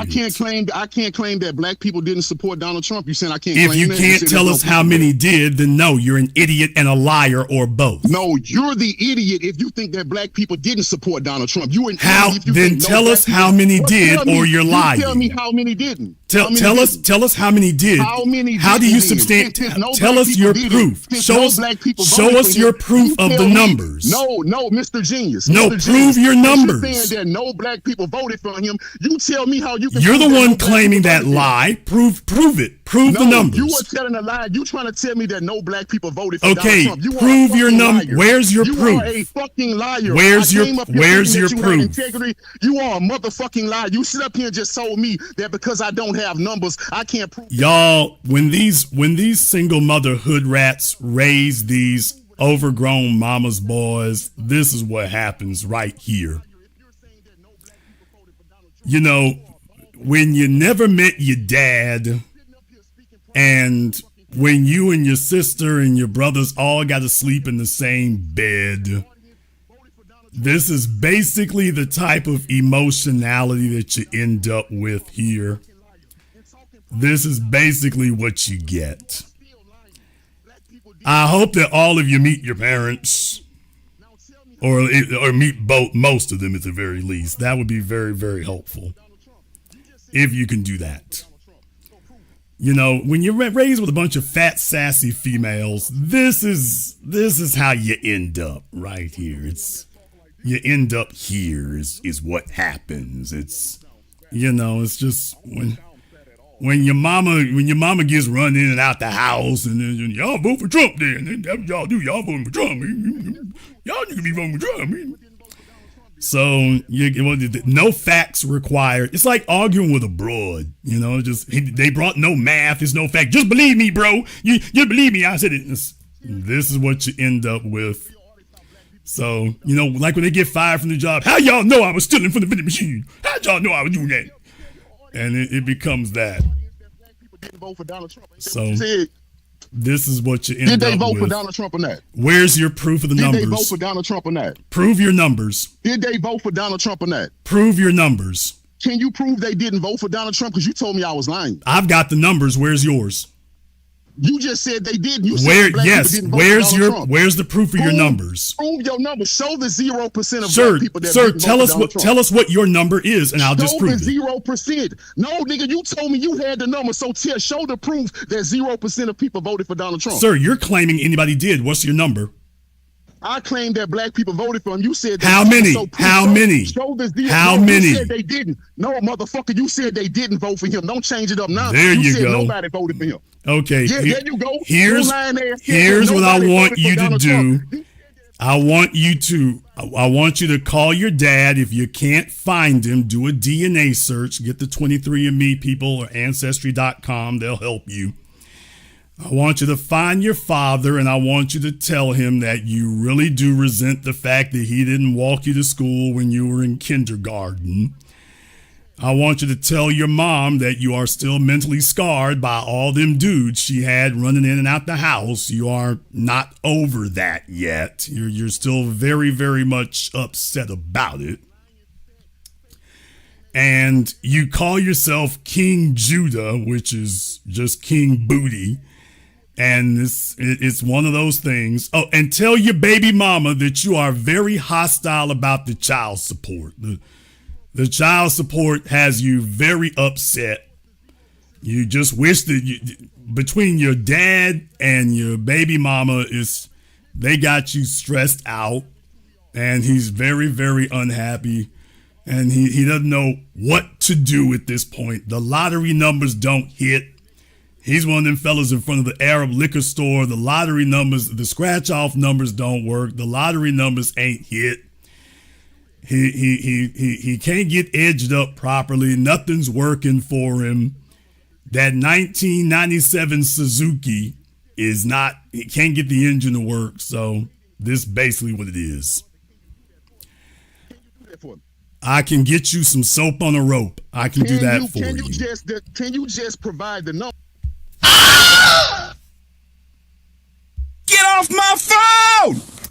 All right, we've had all the fun with him we're going to have here today, so we're going to send him on his way. But yeah, like I say, people, from Nick Fuentes to this jackass, if you want people don't let folk tell you things and then they never substantiate it. If they tell you something is a fact, do you see in the internet age, nobody's able to withstand scrutiny as soon as you say, fine, show me your evidence. First thing they do is break. So I just want you all to understand is not so much that I'm a genius, is that these people are pathetic liars. They break on contact. The same thing would have happened to Nick Fuentes. You all know I talked to Richard Spencer. The same thing happened to him. Jared Taylor, same thing happened to him. It happens everywhere. If you got the numbers, and you all know we got the numbers here. We've been talking about what Trump won since it happened. When you actually have the numbers, nobody makes it out of the gate. When they lie about crime statistics, when they lie about murder statistics, when they lie about who's voted for who, yeah, they won't make it anywhere. Can you all imagine being his baby mama? Nigga, what? Oh, can you imagine that? This nigga sitting there in the middle of the damn living room and his in the middle of her living room, in the middle of her kitchen. You gonna respect me? I'm a man right here. I take care of my kids.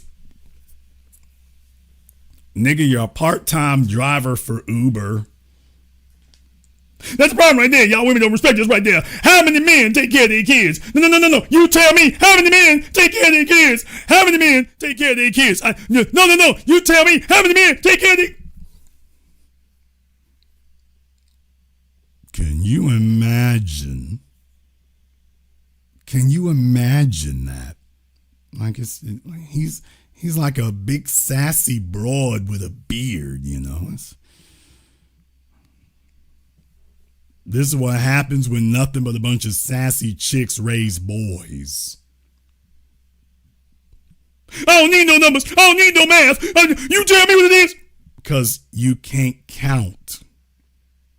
You mathematically illiterate baboon. You can't count. You don't have numbers.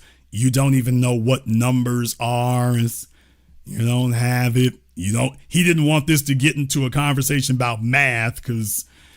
yeah, he doesn't want to talk about numbers and we're off in the math. So, fellas, be there for your kids. Damn! Fellas, be there for your kids. I know that heifer that you got pregnant. I know you're stressed out, but fellas, this is your kids on hose. This is your brain on drugs. Well, this is your kids on hose. Be there for your kids. Just spend some time with your sons. When you see that little hoe thing start to develop in him, you got to be there for your sons. You got to do that. This is what happens when you don't. They become hoes in training. Your boys become hoes in training.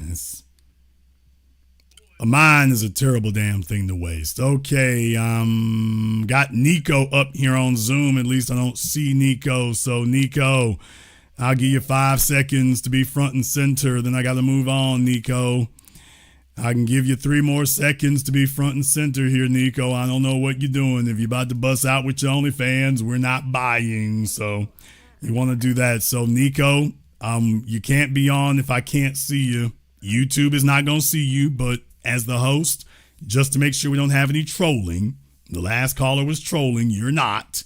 Or at least I don't think you are, but we're not going to dance around about it either. So if I can't see you, you got to go. All right, folks. Nico will not be joining us for the rest of their life. Once again, people, if you're on Zoom, All you got to do is be on Zoom. As long as you're not trolling, there won't be any issues. People disagree with me all the time. Absolutely no problem. Just to make sure that people don't think it's safe to call up and troll. It's like, wait a minute, if you start trolling, now you got to stand behind that. If you start trolling, people need to know who it is who called us up and thinking they got a free zone to troll. So just remember that part. Remember that part. Now, folks, I've told you now for years, don't let this internet thing fool you. Don't let this internet thing deceive you into thinking that people got bigger numbers than they do, more influence than they do, or that they're more buddy-buddy than they are. I told you all what was going to happen when Candace Owens talked to Nick Fuentes. It happened. I told you what was going to happen when Tucker Carlson talked to Nick Fuentes. It happened. I told you what was going to happen to anybody who talks to Nick Fuentes from here on forward. It happened. I also told you that he's trying to be legitimized, which means he's going to have to try to soften his views and that his followers would react badly. That's happening too. All of those things are occurring. Oh yeah, and one more thing, just in time for 2026. What did I tell you about 2026? MAGA is dead 2025. MAGA is overthrown 2026. 2026 will be the year that all of these ass clowns pick up their toys and go home. Candace Owens is just the first. All the others are going to say, screw it.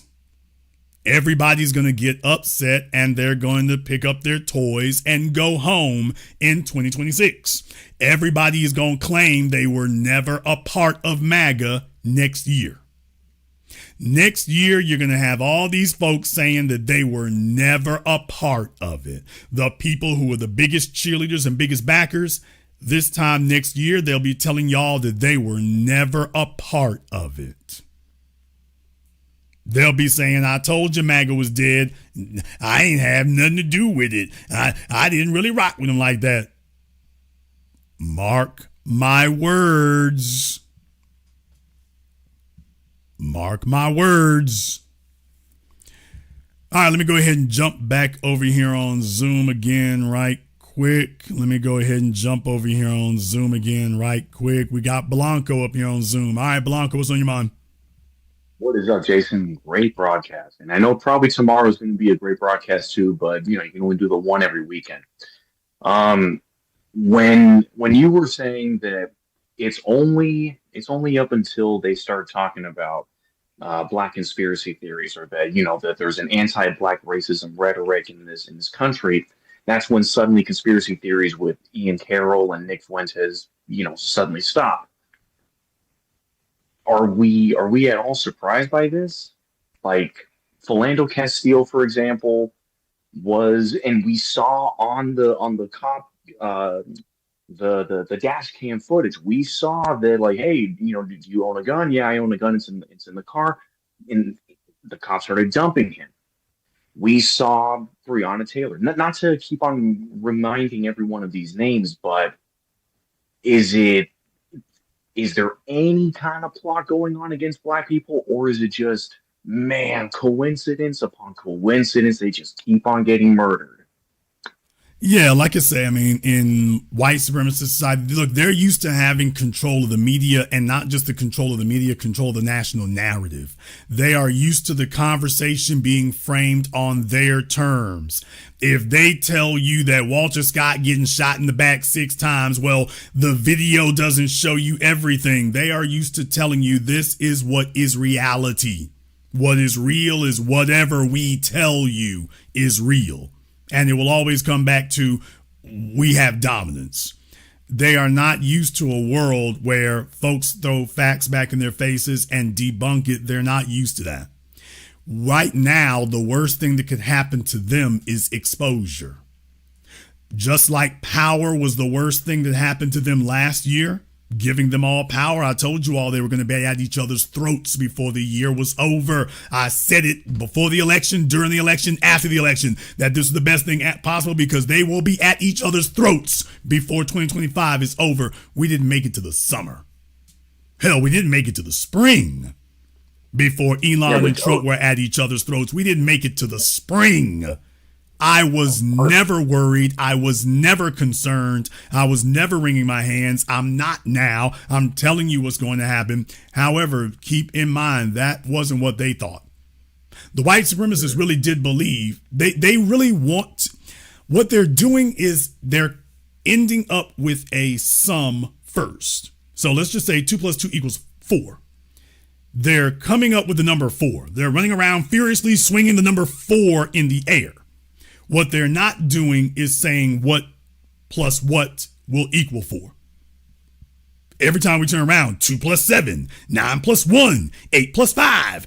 It's like, no, dude. No, you're swinging the number 4. You have a goal, but you don't actually have a roadmap, a viable roadmap to get there. So what they're doing is substituting their phony reality for the roadmap. Black people love white supremacy. Nick Fuentes just told you that. Why black people really do want us in charge. Jared Taylor said that to me. Go take a look at my documentary film, Race War Extended Edition. That's what he said. Well, black people really want white folk running things. Black folk just want to complain, but in reality, they want the benefits that white folk provide, so they really want white folk running it. That's really, black people know what they're called. They really want white people to run it. It's like, that's what you want to believe. We have a history from the Black Wall Streets or Harlem Renaissance. We run things just fine.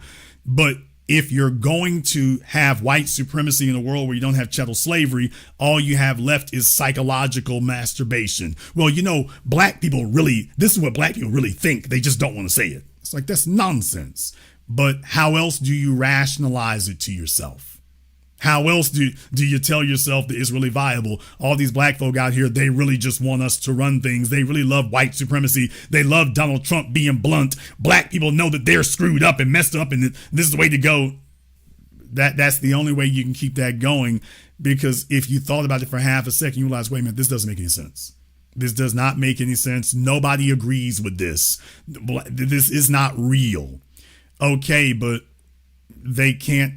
2 + 2 is the only way to equal 4, and they keep coming to you with 1 + 9 is going to equal 4. So they're accustomed to saying 1 + 9 = 4, and everybody just roll with it. What do you do when the day showed up? You said 1 + 9 = 4, and nobody moved, and people said, "What the hell are you talking about?" What do you do on that day? Well, you do what you see happening here now. Okay, but if black people will not come and cheerlead for you, who do you go after? Well, you're going to go after Ian Carroll now. When black people stop playing dumb along with you, you just end up going after each other. Well, at the end of the day, right? Like, Carolyn Bryant, for example, I don't think she would have gotten away with whatever she did if there had been cell phones. So I think the creation of these, on footage, abuses and whatnot, that's what's really turned the corner with, what is it? Rodney King getting beaten, because it was filmed and whatnot. So then you had a real moment of realization with it. If everything is Israel's fault and everything's fine, they can all talk about their conspiracy theories. Why can't they address the fact that there is a systemic, problem against black people? Yeah, I mean, what you're saying is, folks, for those of you who don't understand what Blanco is saying, what he's saying is, it's everything Israel's fault. Okay, let's just say that a quarter of it is. If you believe that any of this is quote unquote orchestrated by Israel, then why is it that when we tell you what's happening to us is 25% orchestrated by the U.S. government, orchestrated by white society? Why is it that one's not equally valid? Because we bring our evidence. It's not like we're just saying it with no evidence, no substantiation. We bring our homework. So if you tell me that what's happening in America, a third of it is, quote, orchestrated by Israel, orchestrated by China, orchestrated by Saudi Arabia, 9/11. Okay, then why is it that when we bring you our evidence, COINTELPRO should be enough, We bring you ours. All of a sudden you start arguing. Oh, it's 0% anything else. So at that point, oh, you're not interested in math or numbers. You're just interested in white supremacy. The FBI was manipulating January 6th, but the FBI is not manipulating anything out here with us. 40 million black folk, the FBI's manipulating nothing. But just you white folk, all of a sudden now the FBI manipulates things. Really? Yeah. No, it's just white supremacy. It's just white supremacy. Religion. It's a religion, like you said, man. Not to hold up the phone lines, I'm going to land my plane with this, but if we can all come to this agreement that, this percentage of this fault or whatever, and, if we can all really come together with it, someone like Nick Fuentes really, and people who agree with him and whatnot, Nick Fuentes should not have an issue with the fact that a random descendant of American slave has money in their pocket given to them by the East India Trading Company families and Chase and Wells Fargo, and because Nick's family didn't own any slaves, so it's almost like Passover. Like as long as you have that blood over your door, if your family was not involved with the slave trade, I don't understand why you would be upset that black people finally get their reparations, their tangibles. That's where it's like, okay, I totally agree that the FBI set up January 6th and Israel controlled this. I'm all aboard on that. But also the FBI and the CIA is purposely killing black people. No, that's a lie. That's totally not what it is. Oh, okay, I got it. Yeah. We're on the FBI in Israel can. By the way, and the crazy part about that is, whose FBI is that? But the FBI in Israel, well, of course they can collude to kill Charlie Kirk. Ain't no FBI or anybody else colluding on black folk. Ain't nothing that going on. So, yeah. Of course, you have to be inconsistent. You have to be dishonest. You have to be a liar to be a white supremacist. Period. There's no other way. You have to be. And by the way, they know all this. This is not about convincing them that 2 + 2 = 4. They want to tell you 1 + 9 = 4 because that's dominance. 2 + 2 = 4, that's math. 1 + 9 = 4, oh, that's dominance. They don't want math. They want dominance. So, yeah, that's why they're going to keep beating on you till 1 + 9 = 4. Thank you very much for giving us a call tonight. We appreciate that.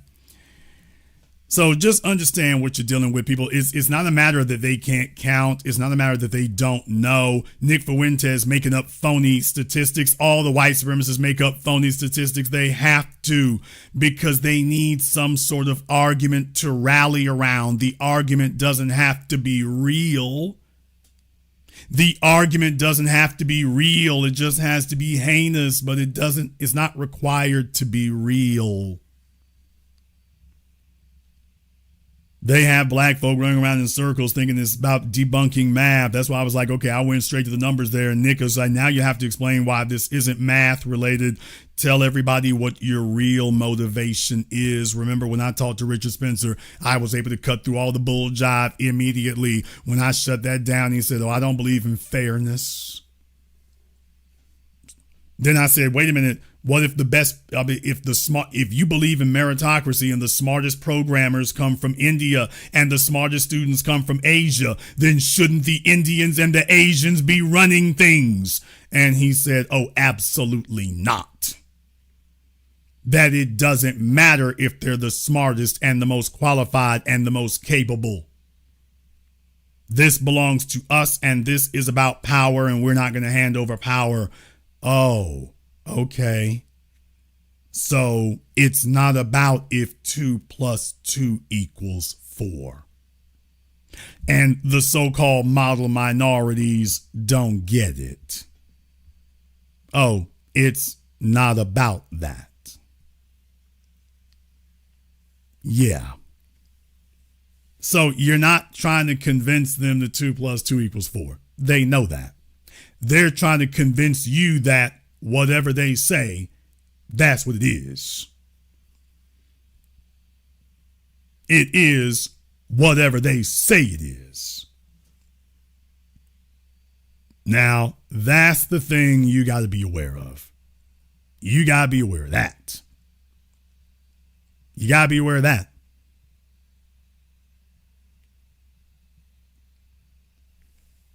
Now, of course, I need you all to understand here, this is the new black media. This is the place that matters, not Nick Fuentes. We matter because this is where you find out what the black grassroots actually thinks. This is the place where you find out what the soil actually believes and what the soil is actually saying. We are not Democrats. We're not Republicans. This is the black street here.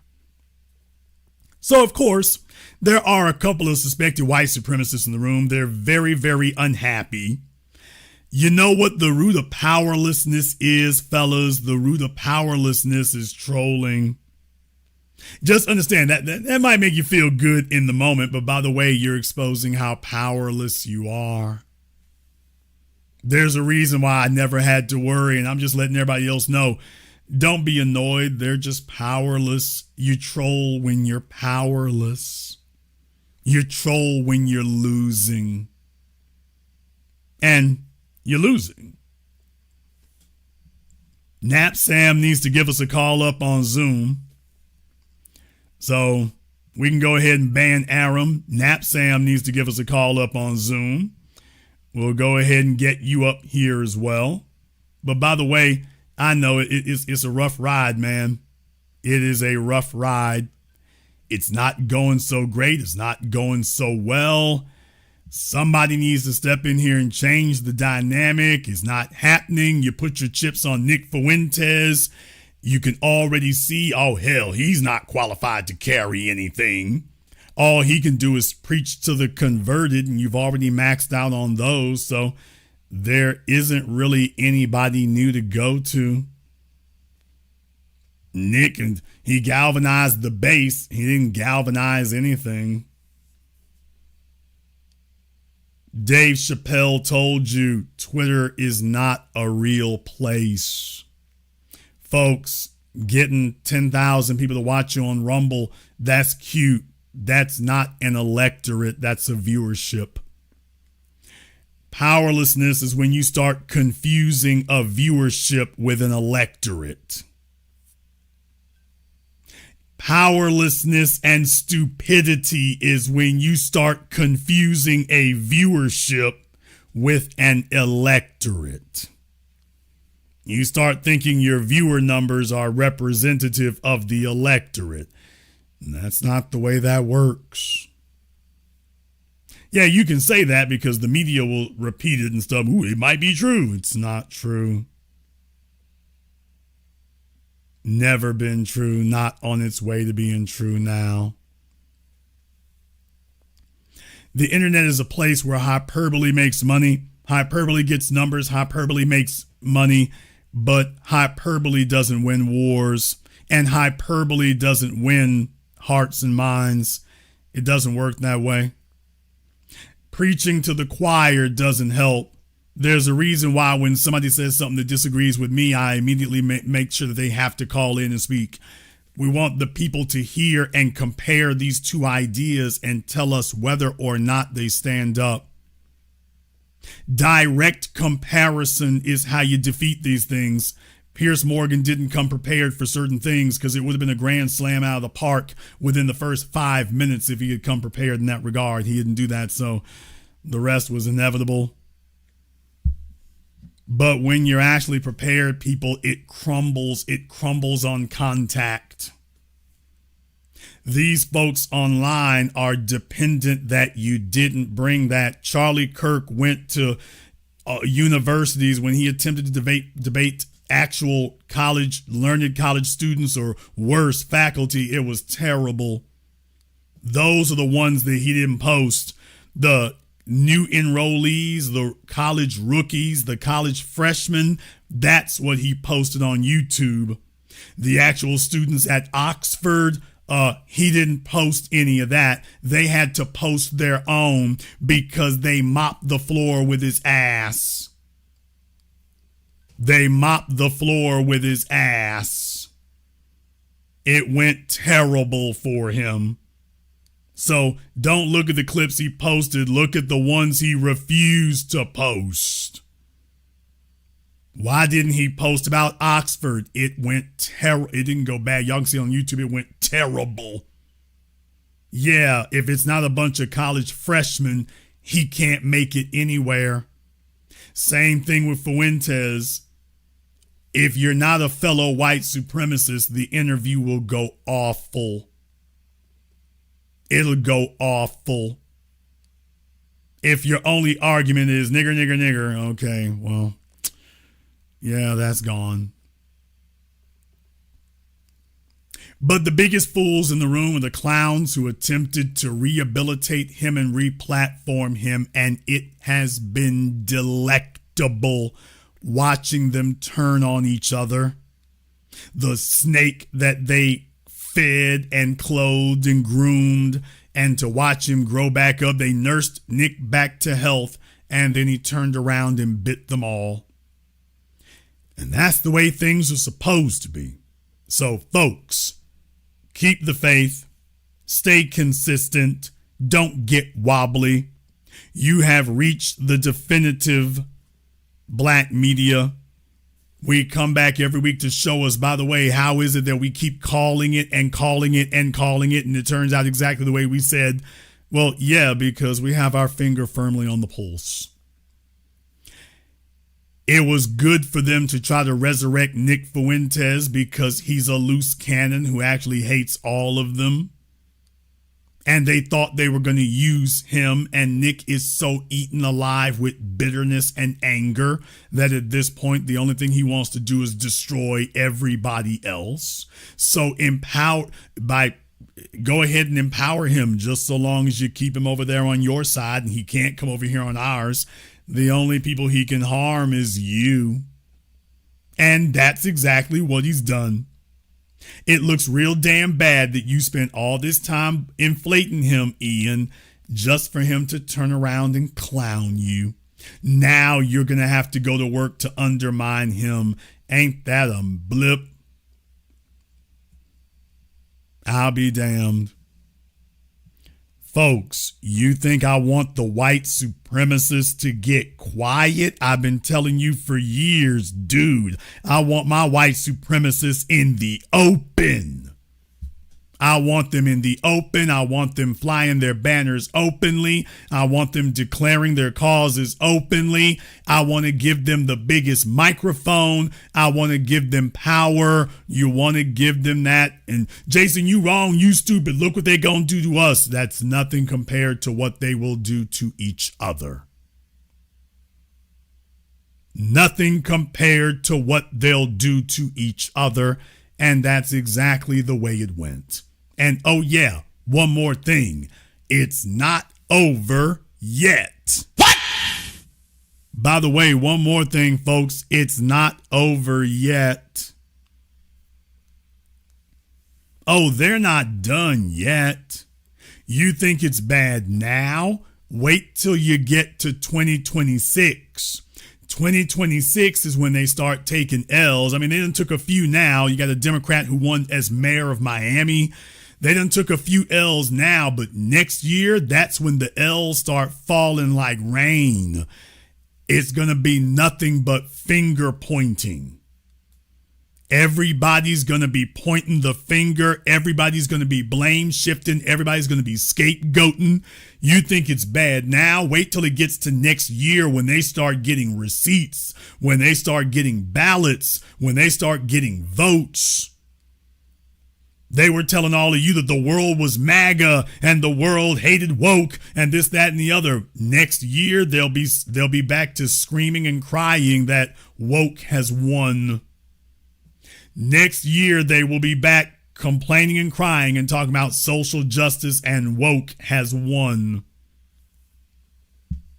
That's what they'll be saying next year. Don't believe me. We can come back and fact check it. Y'all know me. My haters are already sitting there beating their heads into the wall. I hate that nigga. He's always bragging. It's not bragging. It's math, dude. You bragging. So when we come back next year, watch. Candace Owens was just the first to fall. Tucker Carlson behind her. Tim Pool has been skirting and flirting with it. He will eventually give in as well, because remember, people, that success has many fathers. Failure is an orphan. It's not even a bastard child. It's an orphan. When they start failing, they will not blame themselves and their white supremacy. They'll blame Trump. They'll blame Candace Owens. They'll blame Nick Fuentes. They'll blame Israel. They will not blame their white supremacy. I said this before and I'll say this again. If they were smart, which they are not, if they were intelligent, which they are not, what they would have done is they would have said, we got 12 months to make serious inroads in black society. If we do that, then the Democrat Party will be destabilized for the next half of a century. All the kingpin, the linchpin that holds this together is the descendants of the slaves. If we can do something that gives them a reason to rock with us, the Democrats will be sunk. If they had done that, that's where your growth market could have been. That one could have worked. That one right there could have worked.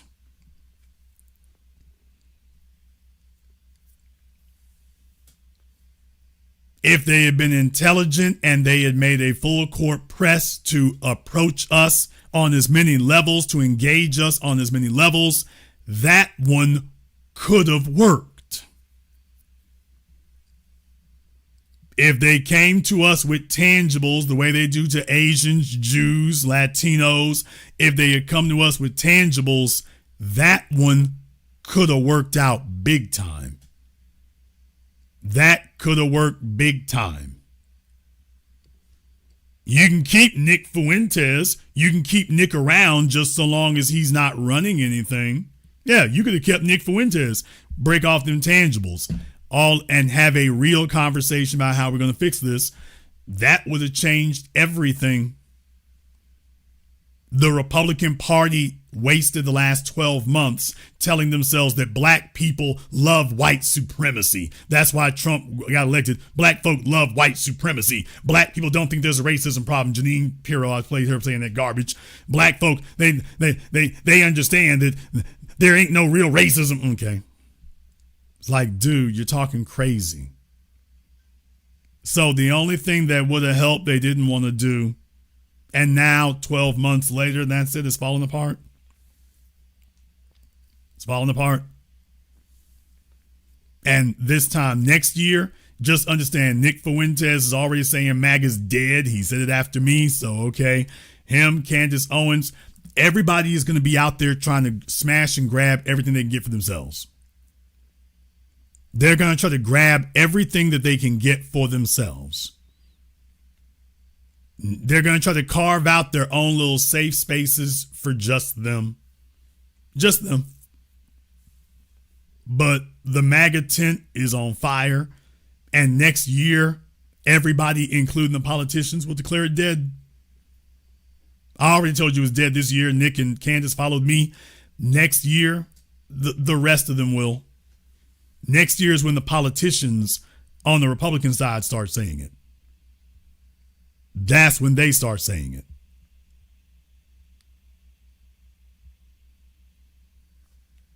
That's when they start saying it.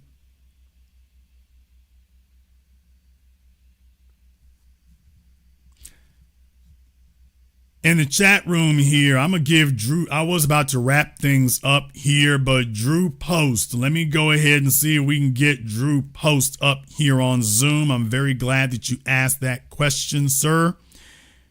At least I assume you're a sir. I'm very glad you asked that question. Let me go ahead and pop the Zoom link back up here one more time. Let me pop up the Zoom link one more again. And we'll go ahead and get Drew Post up here on Zoom so he can ask that question directly to the source. We'll go ahead and get Drew Post up here so that he can ask this question directly to the source. So glad that you asked that. So let's go ahead and get it in. Look, folks, this is the essential part of it right here. There's a reason that they bring on Mark Lamont Schill on Piers Morgan and not somebody like me. There's a reason that they don't do that. They don't do that because they don't want this actually dissected. You see, when you get down to the fundamental truth of things and you can reduce it down to its lowest common denominator and its essence, they don't want that hitting the mainstream. They don't want that hitting the main line. When I came up with the phrase cut the check, they hated that. I mean, that took off everywhere. They hated it. That plugged into the zeitgeist. It doesn't take a million of these things to happen. It just takes a few times of it making that wall crack until it crumbles, which is why they so desperately try to prevent us from making any headway whatsoever. It goes bad, and it goes bad quick. There's a reason that they don't want us speaking. They don't want this to be heard because this debunks the garbage. We can speak in plain and simple English, and when we ask questions, they fold. There's a reason why the Steven Crowders and the Ben Shapiros, there's a reason why you can't get them over here. There's a reason why they never come over here. It's not because they don't know about us. It's because they do. They do. They saw what happened to Charlie Kirk or anybody else who goes in front of somebody who's prepared. And yeah, they avoid that. And that's the reason that ultimately they can't prevail. You can lie for a while. You can probably lie for a long while, but eventually reality and facts and truth are going to catch up to you. And when they do, that's when you're going to break.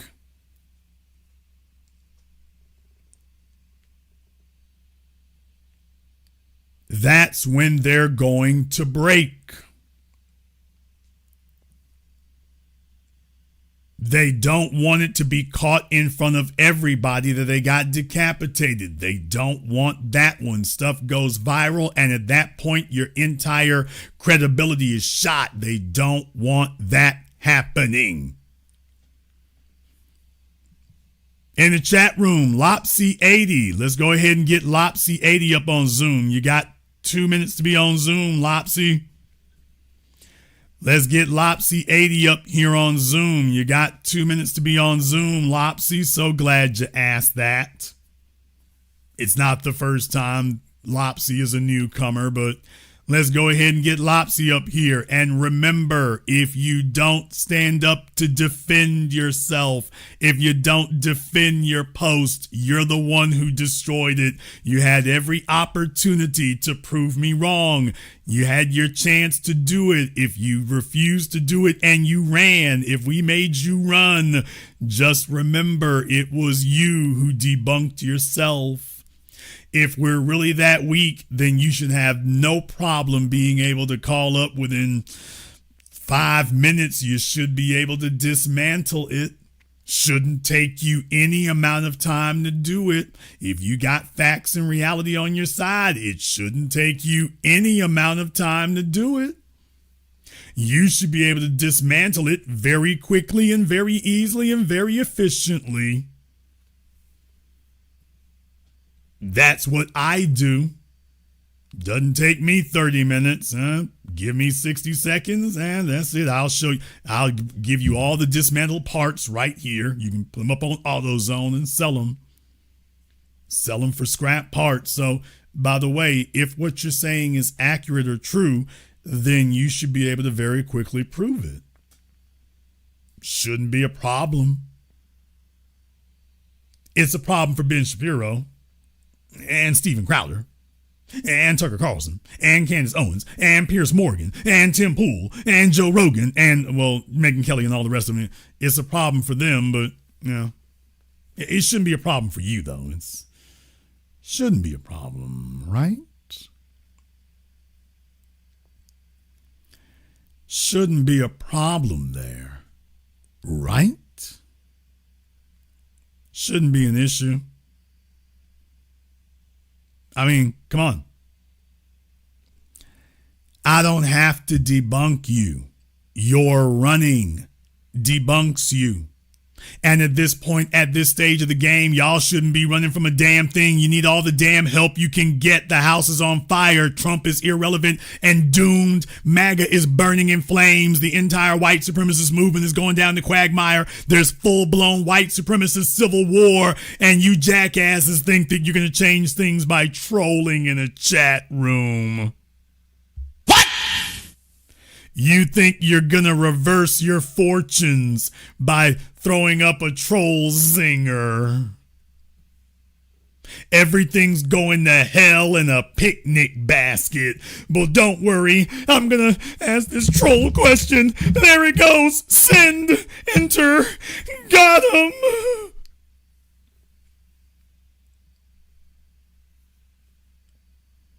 People. The fight's already over. It's already over. They can't even defend. I would say they can't defend their arguments. They're not even making arguments anymore. You gotta understand, at this point, they've basically resigned themselves to their fate. If they were to be totally honest, they'd be like the crash out caller earlier. They already know it's over. They know it's doomed. At this point, they're just stalling for time, but they've resigned themselves to their fate.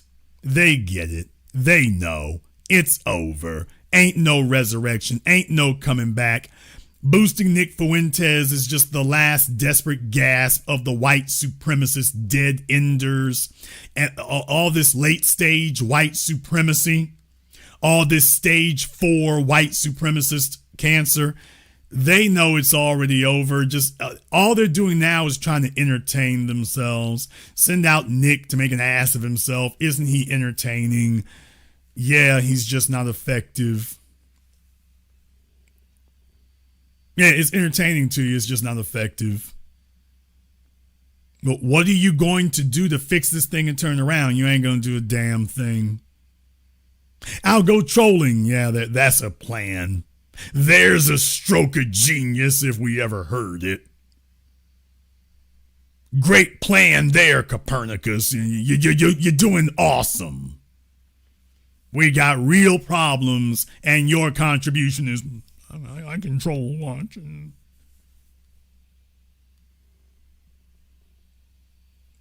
So, no, we have nothing to worry about here. I mean, there are things to worry about, but they ain't it. They're not it. And to everybody who thought that what we were doing was not working, isn't that amazing? By the way, time's up so you can ban them. But by the way, yeah, everybody who thought that what we were doing wasn't working, you notice there's nobody saying that now. Nobody is saying that what we said isn't working now. Now you got to watch out for the Democrats because they're going to try to slither their way back in and say that all of this reversal, that's thanks to them. They're going to try to take credit for it. So just remember, in 2026, we're going to have to beat down the Democrats to make it clear to them, hey, you are not responsible for any of the good. As a matter of fact, you're as bad as Trump is. So just keep in mind, by this time next year, the Democrats will be trying to take credit for what we've done. They'll be trying to take credit for that. So going into next year, just remember, we're going to have to start giving them the work. We're going to start giving them the work so that nobody gets it twisted about who it was who did this.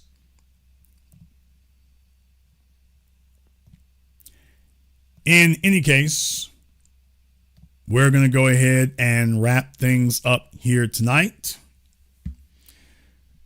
Folks, the reason for doing this program isn't just to get out information. It is to sustain a historical record. It's to sustain a historical record because there's a whole bunch of folks out there who tell you all kinds of things. So much of it isn't credible. So much of it is phony. So you need people who keep reminding you that this is the track record. And even when people disputed us and doubted us, we never changed our tune. That's how you know you got a reliable source. And we have to keep repeating this because there are new people who join us all the time. There are new people who show up here literally every week. And we got to make sure that everyone's on the same page and remembers that this is why we're here. Because it's reliable information. This is why we're here. We're going to go ahead and wrap things up here tonight. If you are new here to the Black Channel, welcome to the haven of intelligent Black thought. We do this every weekend, holidays, some days in between. Click that red subscribe button if we have earned your subscription. And if we haven't, come back tomorrow night. We'll see if we can go ahead and take another shot at it. Click that notification bell. Join us each and every time that we're here. If you haven't been to blackchannelfilms.com, check out our groundbreaking best-selling documentary work, blackchannelfilms.com. That is blackchannelfilms.com. I want to thank everyone who has contributed to support tonight's program on PayPal, Super Chat, Venmo. Shout out to everyone who has tuned in tonight's program live or recorded, though I do give preference to the live viewers. Thank you to everyone for liking, subscribing, and sharing. And this concludes tonight's broadcast of the Black Channel. I am your host, your brother, your humble servant, the Black Authority. And until next time, my brothers and my sisters from around the world, remember, Black is the future, and the future is uncompromised.